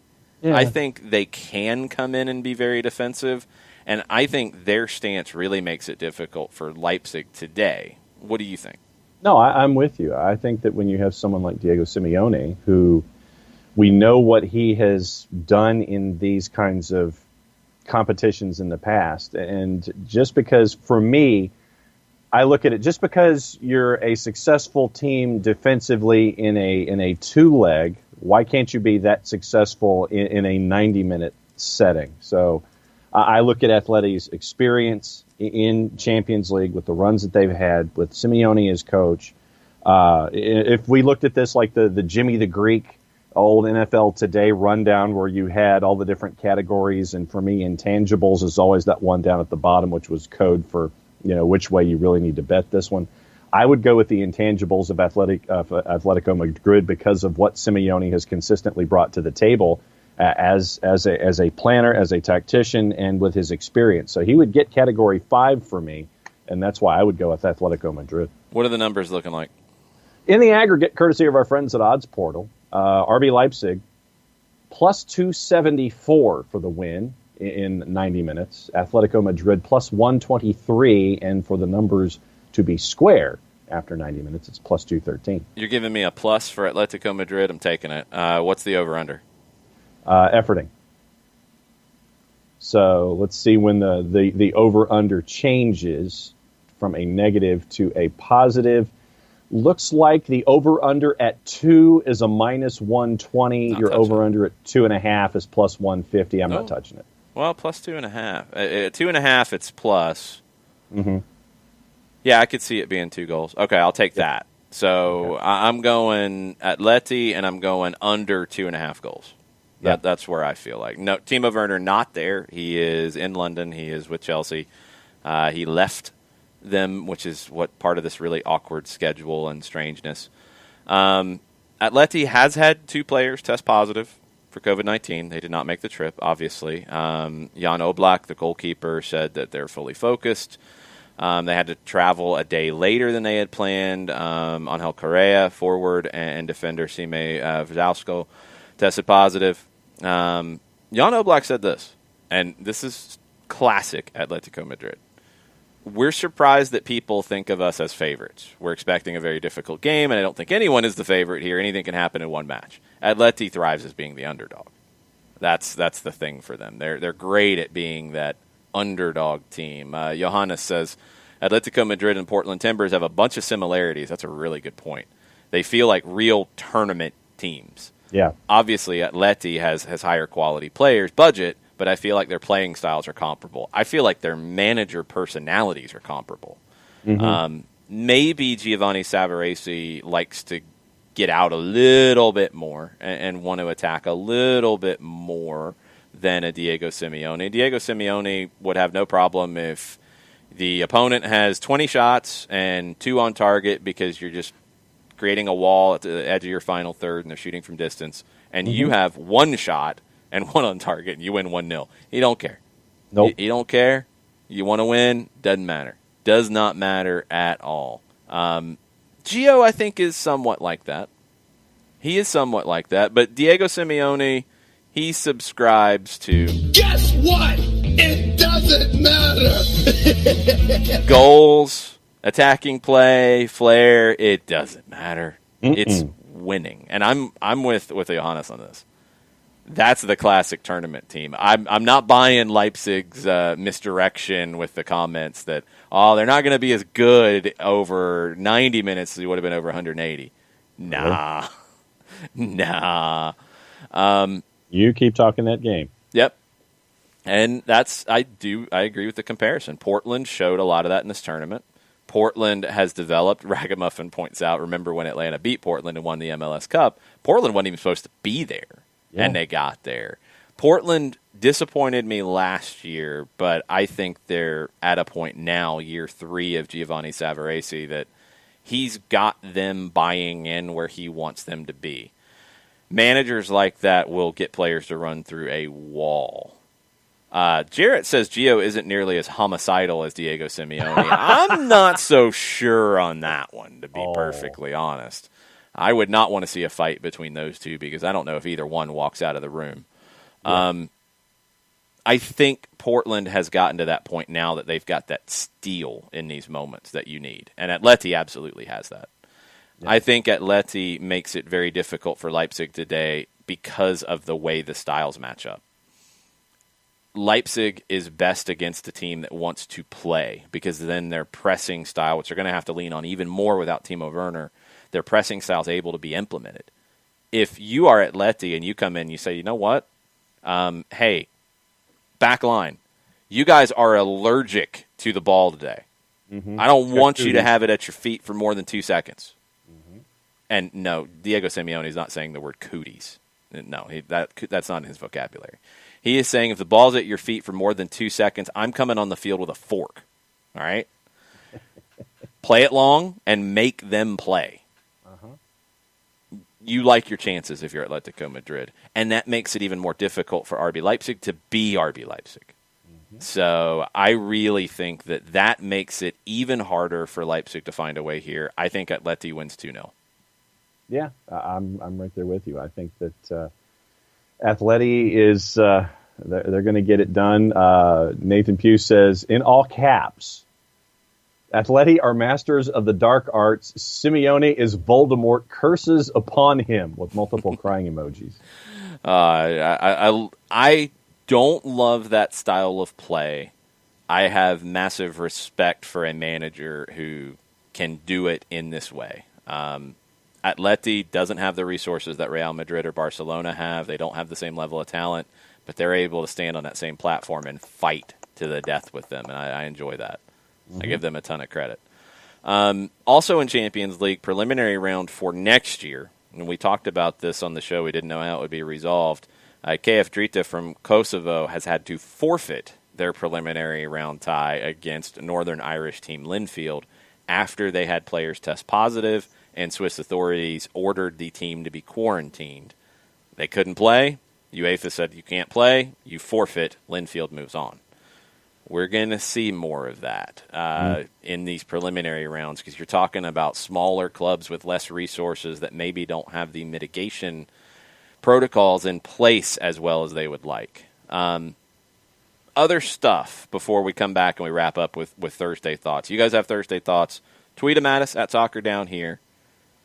Email them to us, soccerdownhere@gmail.com, or throw them into the Twitch chat in the Twitch pitch or locker room or supporter section or what did I miss? Boot room for the Euro snobs like John, or clubhouse, or whatever we're going to call the thing. Yep. All right, twitch.tv/soccerdownhere. Right. News roundup. Xavi, a lot of people, me included, have thought that he needs to go back to Barcelona to right the ship. It's on Xavi to fix this. Xavi has said, I ain't going. He is ruled out right now coaching the club, citing institutional problems as a reason to bide his time and remain in Qatar at Al Sadd. Rejected the offer in January when they fired Ernesto Valverde. Quique Setien, I think he's got to win the Champions League to keep his job. We'll see if he does. Xavi's saying, I ain't coming back. He alluded to some of the problems that the president is having, including that scandal with hiring a social media monitoring firm, and the monitoring firm was going out and saying things negatively and starting campaigns against people associated with the club. Fallout from the pay cut that the club had and the way that was handled. Xavi told the magazine Icon, there's a lot of external noise around the club, a lot of issues off the pitch, and I don't think now is the right time.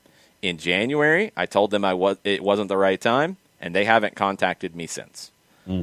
Now, that last part maybe opens the door that if they contact him, maybe you're having a different conversation. But he's citing the off-the-field stuff as to why he's not interested. Also in La Liga, Valencia, their president, their owner, there's been a lot of criticism against Peter Lim, their owner, their president, Anil Murthy. They had to sell 2 players to rivals Villarreal, Francis Coquelin and Dani Parejo. And they cited increased financial strain due to the coronavirus pandemic. $13 million for the 2 players. There were fans protesting outside the stadium on Wednesday. The president defended the move in an interview with Singapore newspaper The Straits, said that the club had little choice. He said, we are going to have a complicated season because of COVID-19, so we must be responsible and control costs tightly. What use is a bankrupt club? And that's a valid question. He said, if things go very wrong in the financial aspect due to COVID-19, all clubs will be in trouble. We have to lead through responsible management during the crisis. I don't disagree with him. They've had issues before the crisis in terms of the relationships with the fans, so that adds to this. But, yeah, you're going to have clubs that have to make these kinds of moves. I mean, $13 million isn't a ton, but $13 million becomes much more important when you have no revenue right now, when you have nothing coming in. Talking about money in England, thank you, FA. Thank you, FA. You are very intelligent, and you have finally done something that I completely and utterly agree with. Thank you, thank you, thank you. Holy cow! I didn't expect what they do. They will not have replays in the upcoming FA Cup. Yes. Thank you, because that's the dumbest, most outdated thing ever. Next season, the competition will start on September 1st with all of the preliminary rounds. The final will be May 15th, 2021. The prize fund has backed up a little bit. It's going to return to 2017, 2018 levels because the FA has lost money. Yeah. The last 2 seasons were record payments. That's fine. No replays. The schedule's already crowded enough. The replays need to not ever come back. But thank you for doing this year, because people would have lost their minds if you had replays trying to fit them into the schedule. Money. More money questions. More money comments. Liverpool making a lot of money for winning the Premier League. $228+ million payout for winning the league. People thought that might be less. There's this pandemic thing going on. There are rebates that will be due to broadcasters. And the league decided to postpone any reductions until later. So this is what was agreed upon coming into the year, $228+ million. The £330 million, $430.5 million that's going to be paid back to broadcasters, that's going to be spread out over future campaigns. If the rebate had been applied, Swiss Ramble, who digs into the financials deeply, Swiss Ramble had said that it would have been reduced by £21 million, around $30 million. This season was the first of a cycle where the international broadcast revenue was allocated based off finish in the table, not just split equally like it had been in the past. Really increases, the effort to finish 8th ahead of 9th at some times, which can make those final games a little more important, which is good. Yep. The Times also said, and I want to hear details on this because I've been shouting for this one too, so I'm very happy with England today. The Times said that top-flight teams had agreed to make solidarity payments to EFL clubs in addition to that £125 million in advance payments they agreed to in April. So that was just advancing money up. Now they have agreed to make solidarity payments. What are the details? What are the details? What is the situation with that? I really want to see how that plays out. It's very important. And last one, down in Brazil, Dome Tarrant, who was on my list. Not on the list anymore because he's got a job.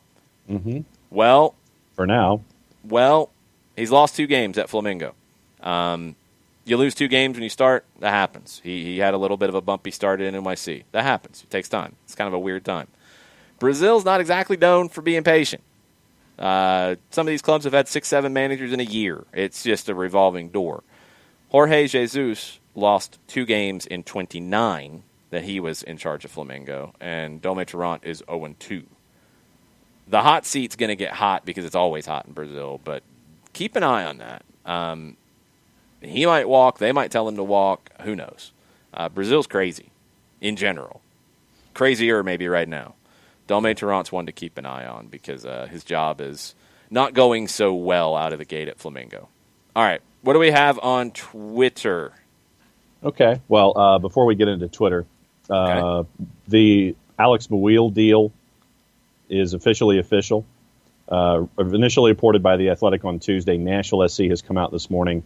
Mouille from the Red Bulls in exchange for a 2020 and 2021 international player roster slot, as well as $50,000 in 2021 GAM if Mouille meets certain performance metrics. MLS, if he meets certain performance metrics, as well as the GAM is thrown into there as well. So that is officially official from Nashville SC and Alex Mouille. Sebastian Blanco was named MVP of the MLS is back tournament, narrowly beating out runner-up Nani. Blanco won the tournament. He had the better tournament. He deserved to win the MVP. He was definitely my vote. All right, Twitters. Nathan Pugh, very busy this morning. Says he caught a little of the twos last night, but then my kids attempted a mutiny. The ball movement looked good from what I saw. What went wrong? They didn't play well. The level wasn't the same as it had been the last couple of games, and Tampa Bay is really good too. Set pieces. Set pieces have been a problem for a while. Set pieces are still a problem. Force Lasso is a problem for teams who deal with set pieces well. You have him in a situation for a team that doesn't deal with them well, and he's going to hurt you, and he did. Both offensively and defensively. I mean, defensively, he is the free safety. He is the shot-blocking center that you just want him free and to go up and win everything. That's what he does defensively, so you couldn't find anything on your attacking corners, and he just went up over Patrick Nielsen and dominated him on the goal, and then nearly created a couple of others on set pieces. That's a problem. The level of play, it dropped off a little bit. And you got to remember, this is a young team that has played now. Last night, they played on Saturday in Birmingham, drove over on a bus, drove back. They played last Wednesday against Charleston, had a heartbreaking draw that they should have gotten out of there with a win. They played the previous weekend. Did they, or did they have a week off in between? I can't remember. It's been a lot of games in a short period of time, and it's adding up. And you're seeing it, I think, take hold last night. You don't have a lot of people to rotate through.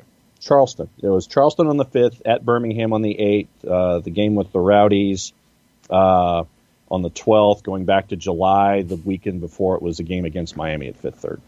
Okay, there's a lot of games in a short period of time. A lot of games. And it's added up, and they didn't play well last night. I thought Nielsen, outside of the defending on the set piece, was very good. I really liked what we saw from him. He's gotten better every time. Needs to be a little stronger, and that's something that you've got to try to find a way to get that out of him, because that set piece demonstrated it. I think we've seen it at times on aerial balls for his size.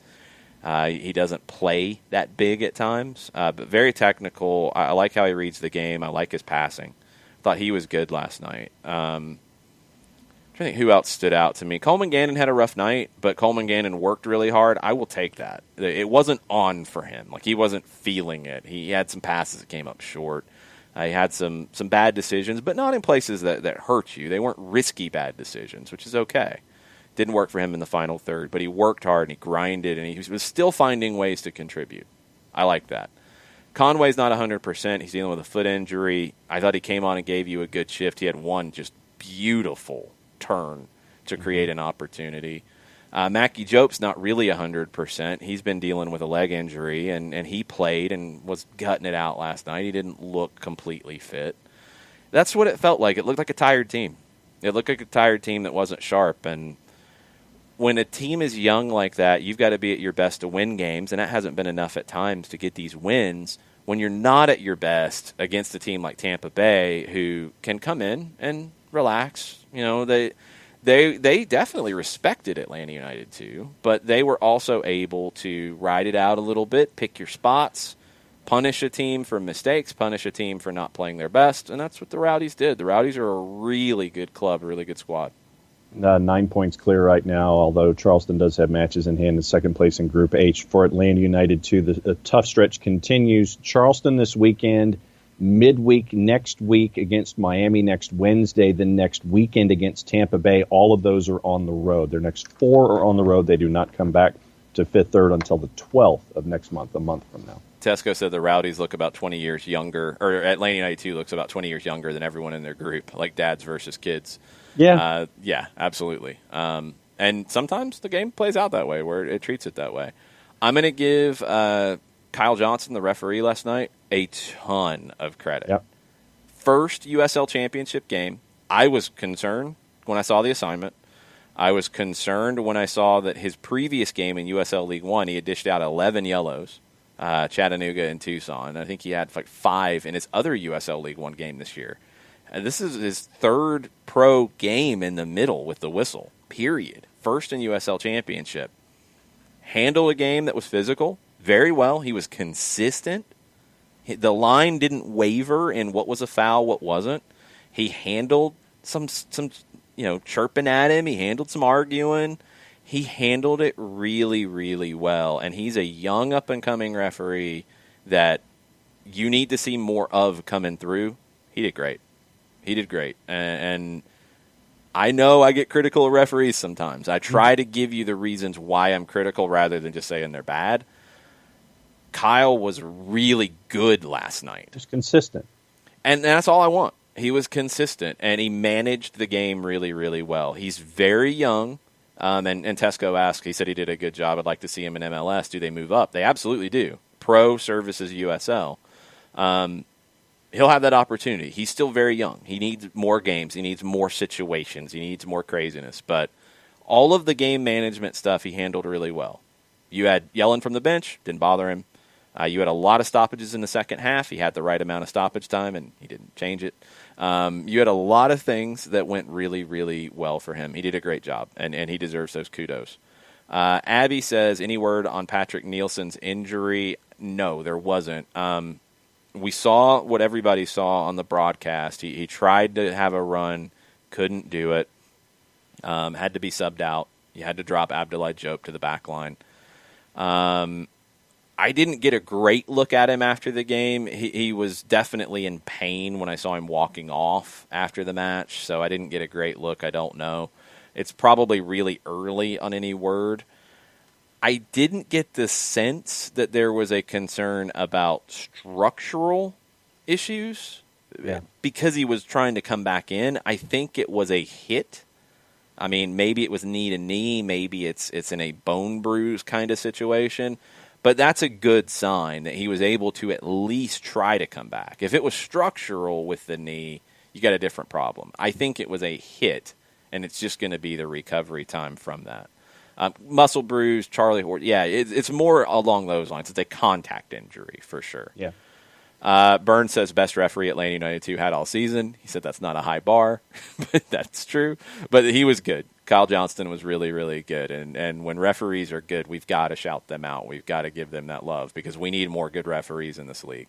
Yep. Burned also says, I think the book is out on Atlanta United 2. Sit, absorb, and score on set pieces. Some of it's down to the teams in their group because that's just who they are. I mean, that's who Charleston is to a T, and they'd be that against anybody. Tampa Bay can do a few different things, but yeah, Tampa Bay did their homework. They did sit back more early than I expected. They showed Atlanta United 2 a lot of respect. They made life difficult for the Twos to find space. The Twos didn't take advantage of some opportunities as well. They had some. Even with Tampa sitting back, they had some better opportunities. And Tampa really didn't do anything until they started to get some set pieces. They had 4 shots in the first half. I believe all of them or all but one were from set piece opportunities. Second half, it opened up a little bit more as Atlanta had to throw everybody forward. So Nathan Pugh, going back into Champions League, he says PSG is the most unconvincing side in the world. If Simeone is next, I don't think they can do it. Kudos on the under. Really didn't think that would be the case. Yeah, I did call that one. I think right now it's just a little sloppy. And Atalanta did kind of revert to, okay, there's not another goal here for us. We're going to go full Italian and defend and do what we got to do. And they didn't do it long enough.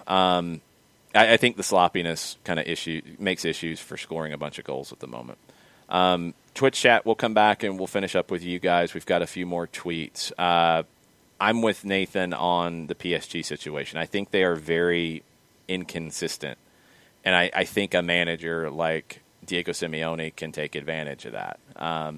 I think he can create a plan that will be better defensively to frustrate PSG and more dangerous going forward because they're more comfortable playing in that manner. Atalanta wants to be on the front foot. When they had to play on the back foot, it's not their comfort level. Atleti, they're fine. They're completely fine being on the back foot and defending and countering. So I think that'll be a tougher matchup for PSG, but the talent is there. And Arsene Wenger said it before we got the restart back underway. He said that he thought Manchester City and PSG were the 2 favorites for the Champions League this year. I questioned it. Maybe he was right on PSG. We'll see. A couple of name suggestions. Chris Anderson is saying FC St. Louis for the announcement coming up at the top of the next hour. And Tafka with a smirking face emoji says Celestial St. Louis. Oh, that feels very hipster. Yep. I would be smirking too. Yep.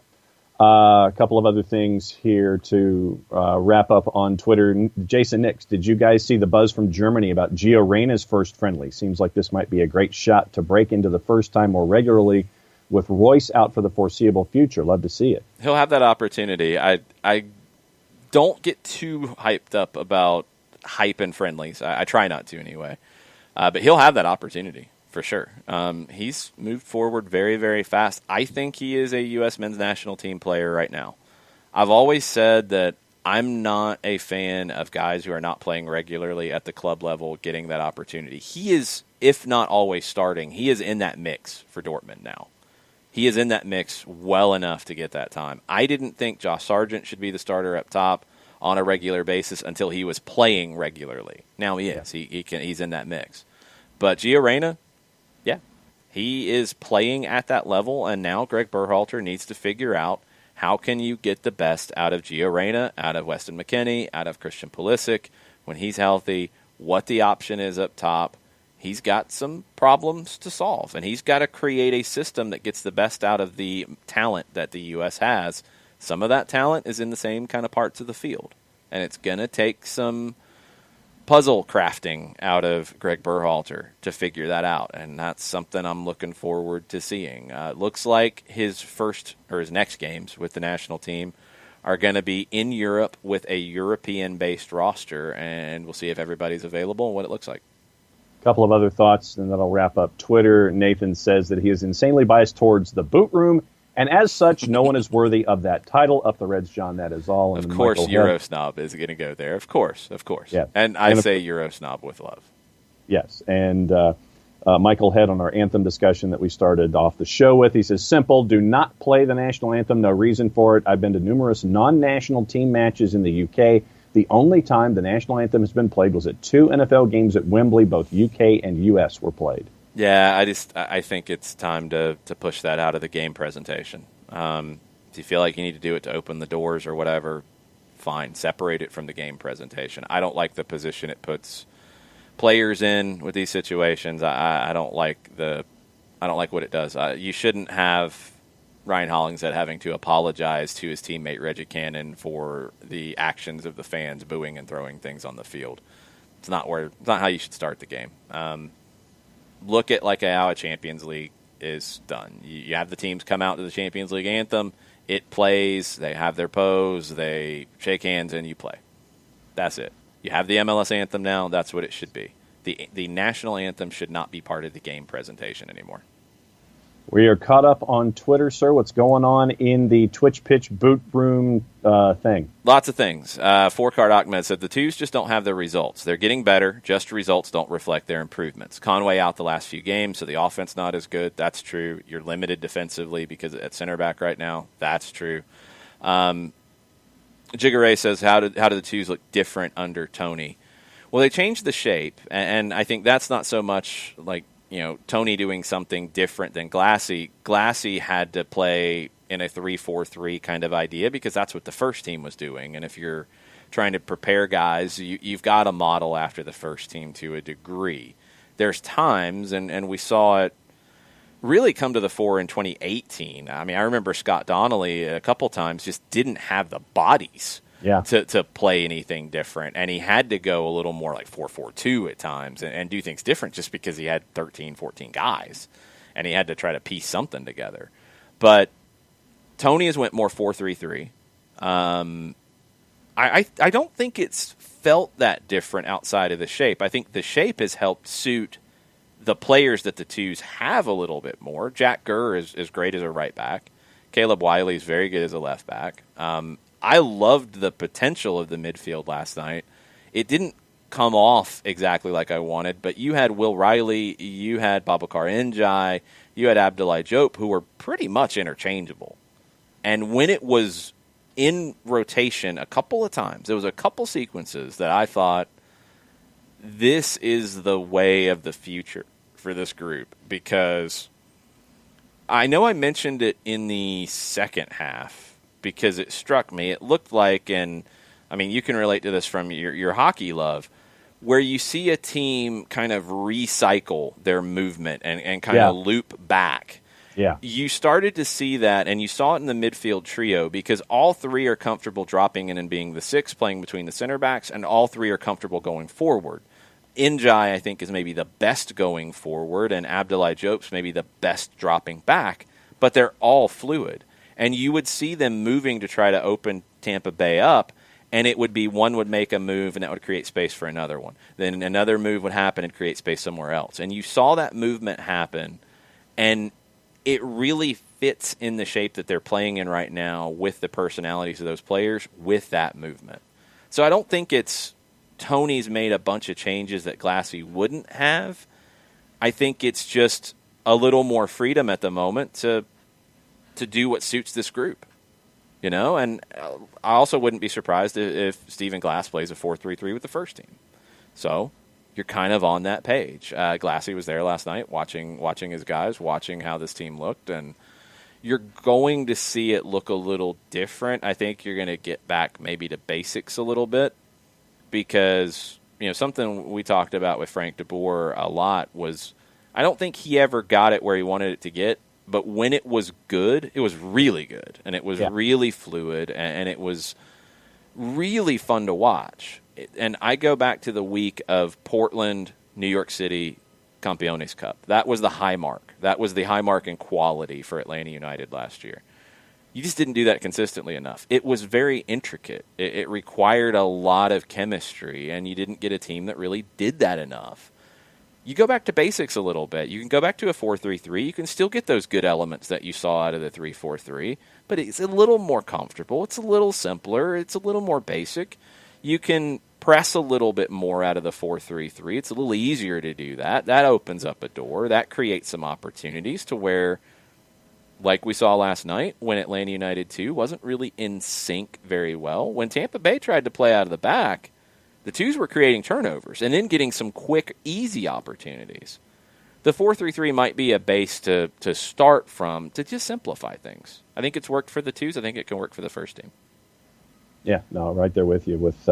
And the hockey analogy brings it home for me. Seeing a different individual drop back to be a part of the reset as you're bringing things forward. You would see Riley drop back and help out and be a part of that fulcrum, and Jope would do, and Abdoulaye Jope would do the same thing, and then you would see them working. It's just that I know that at times you were looking at it and I was looking at it, and you were hoping that there could be some faster thought processes. That just takes time, and Tampa makes that difficult too. But the example, and Burns said Coleman Gannon should have scored on the ball from Jope. I agree.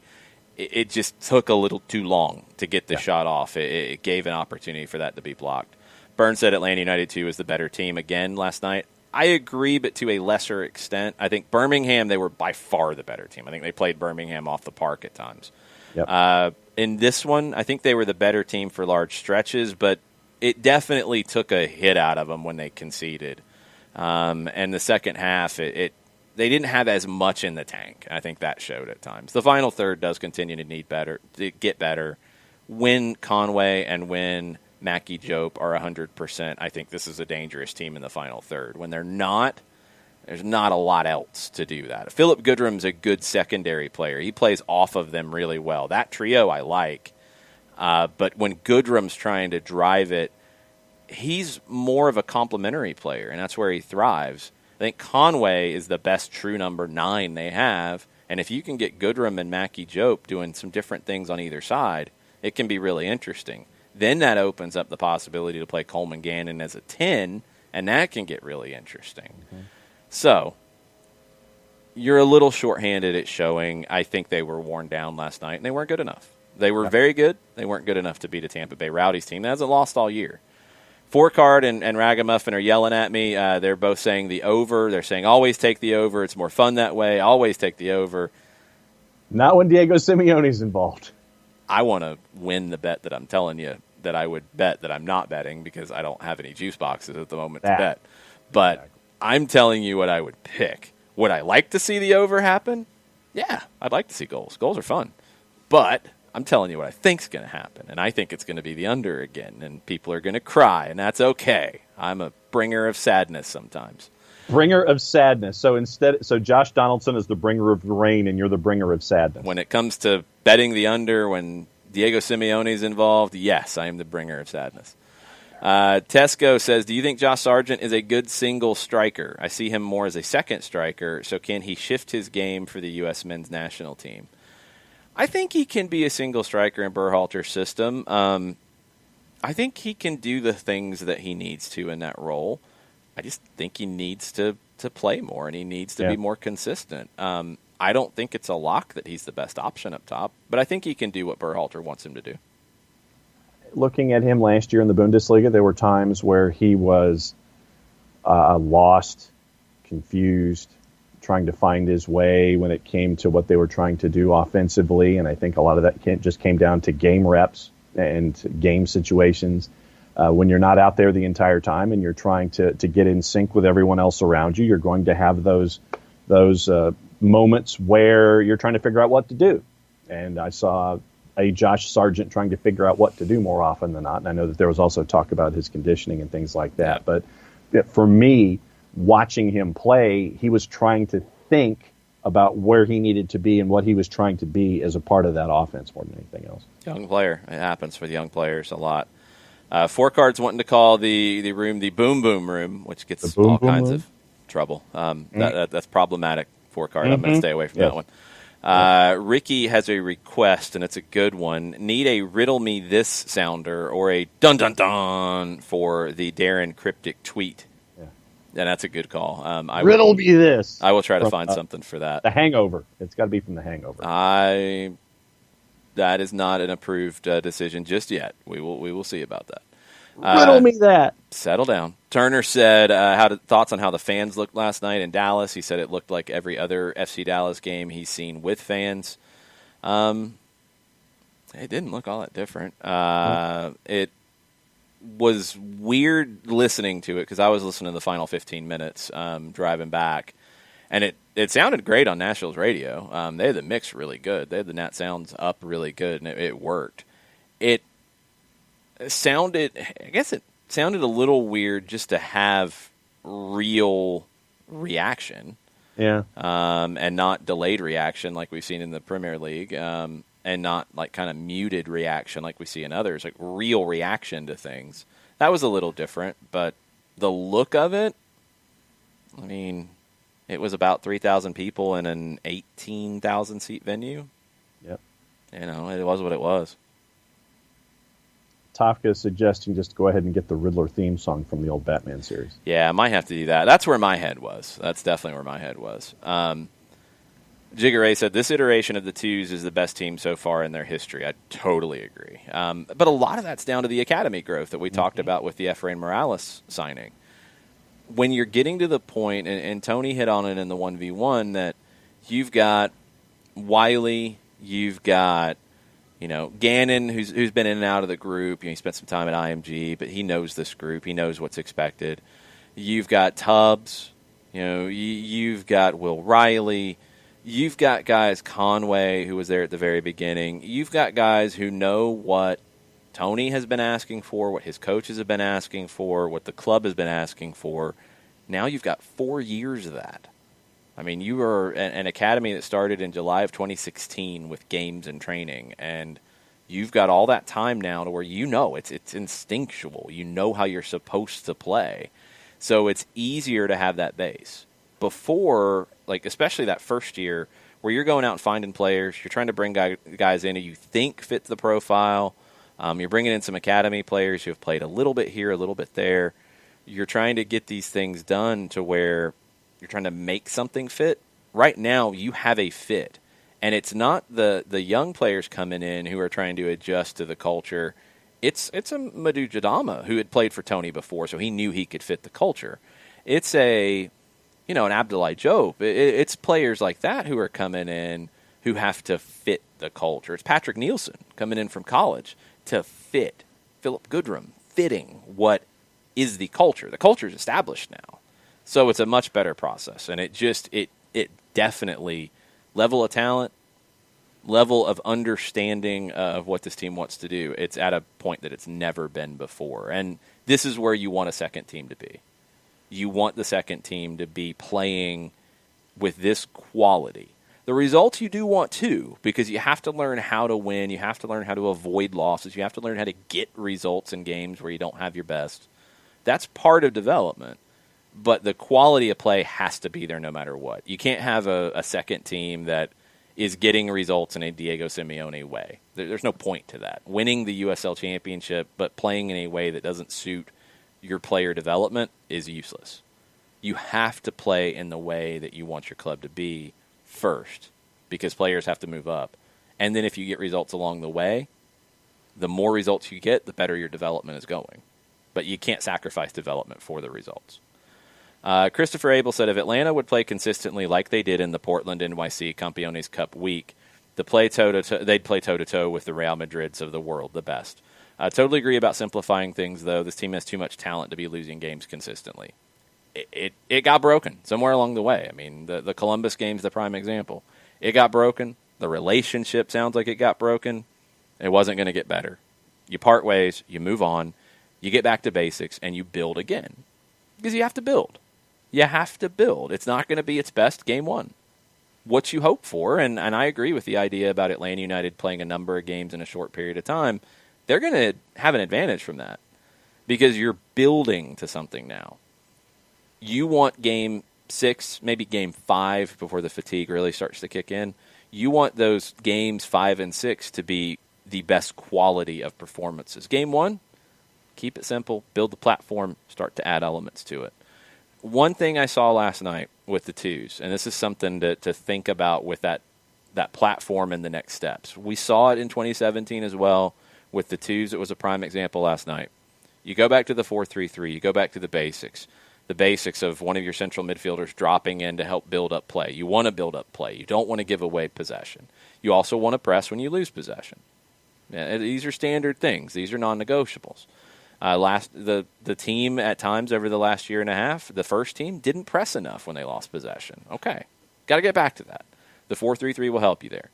But the thing that I saw that was kind of that next phase, and we saw it with the twos last night for really the first time under Tony Annan, the center back stepping up into the attack, that interchange. So you see in building up play, the central midfielder drop between the two center backs. They split. What happened last night when Tampa Bay dropped even further was, okay, Patrick Nielsen said, you're going to give me this space, I'm going to bring the ball forward, just like you had seen Leandro Gonzalez-Pirez do that in the past. That's something Miles Robinson needs to continue to get more comfortable doing. When it happened the other way, Madou Jadama had the opportunity, he'd step forward and join the attack. That's where you can start to risk more because you have the platform built to withstand it. Those are the things we want to see grow. You might not see that game 1. You might see that by game 5 or 6 with Stephen Glass with the first team. So keep an eye on that. Final things. Ricky Ricardo said, can we get a League One team in Gwinnett so I can have soccer back on my side of town? You've got a USL League 2 team in East Atlanta, which is out in Conyers. That's probably kind of far for you. They would have had their first season. They did play some summer games this year, but they would have had their first season in League 2. I'm intrigued to see what they do. They've got the potential to potentially jump up into a League 1 situation.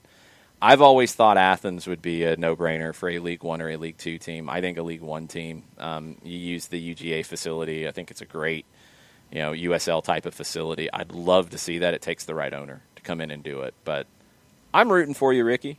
I have my fingers crossed for you. I think that is it. Hutcho Zone wants to be the bringer of sadness, destroyer of worlds. Hashtag bringer of sadness. Yeah, but I'm the hashtag sunshine pumper, but I guess sometimes yes. when it comes to taking the under in the over-under conversation, I'm the bringer of sadness. We'll finish with Burned. He says, to me, it looks like Atlanta United 2 have worked a lot on build-up, on midfield play, and transition, but they haven't worked extensively on the final third rotations, who makes the runs, etc. Not so much player-dependent, because I see it even with Jope and Conway, but just haven't gotten to working on it yet. It'll be fine. I agree. I think Jope and Conway probably have more of that in them, so it would be better right now with them. But, yeah, you've got to build the foundation first. If you start with the attack, but you're bad defensively, then you're the Miami FC.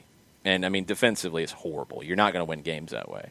You're not going to win championships that way. You have to be responsible defensively to win championships. You have to. So you've got to start there and start with your platform, but also the build-up play. And that's a huge part of what Atlanta United wants to be. The midfield factors into that. You got to get that right first. Early on, you're relying on individual talent to get things done in the final third. But we've seen it, I feel like, every year, whether it was Frank de Boer or Tata Martino. The attack got better later in the year because you saw more layers to it. Yeah. That takes time.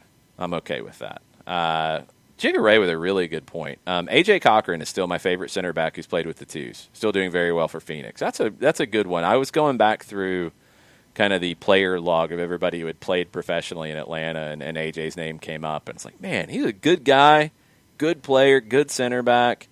Yeah, I thought he was one that if the right possibility opened up, that he could be an MLS center back.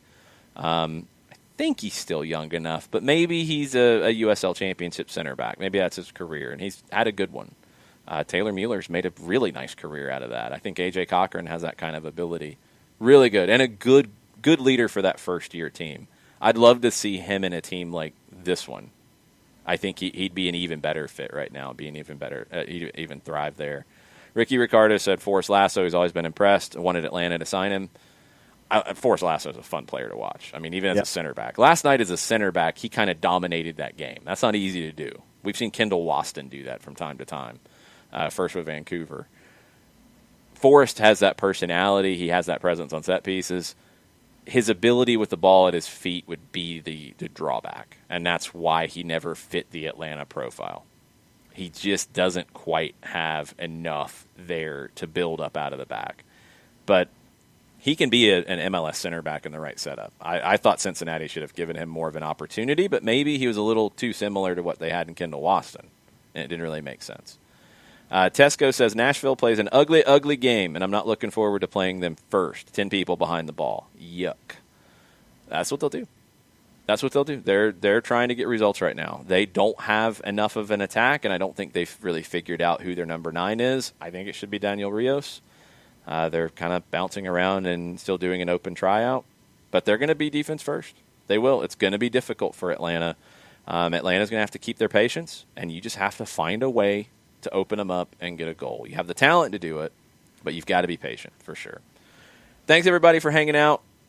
It's been fun. We've had a lot of stuff. We had breaking news. We had puzzles to solve. Nobody solved it. We have Efrain Morales, who is now a homegrown player for Atlanta United.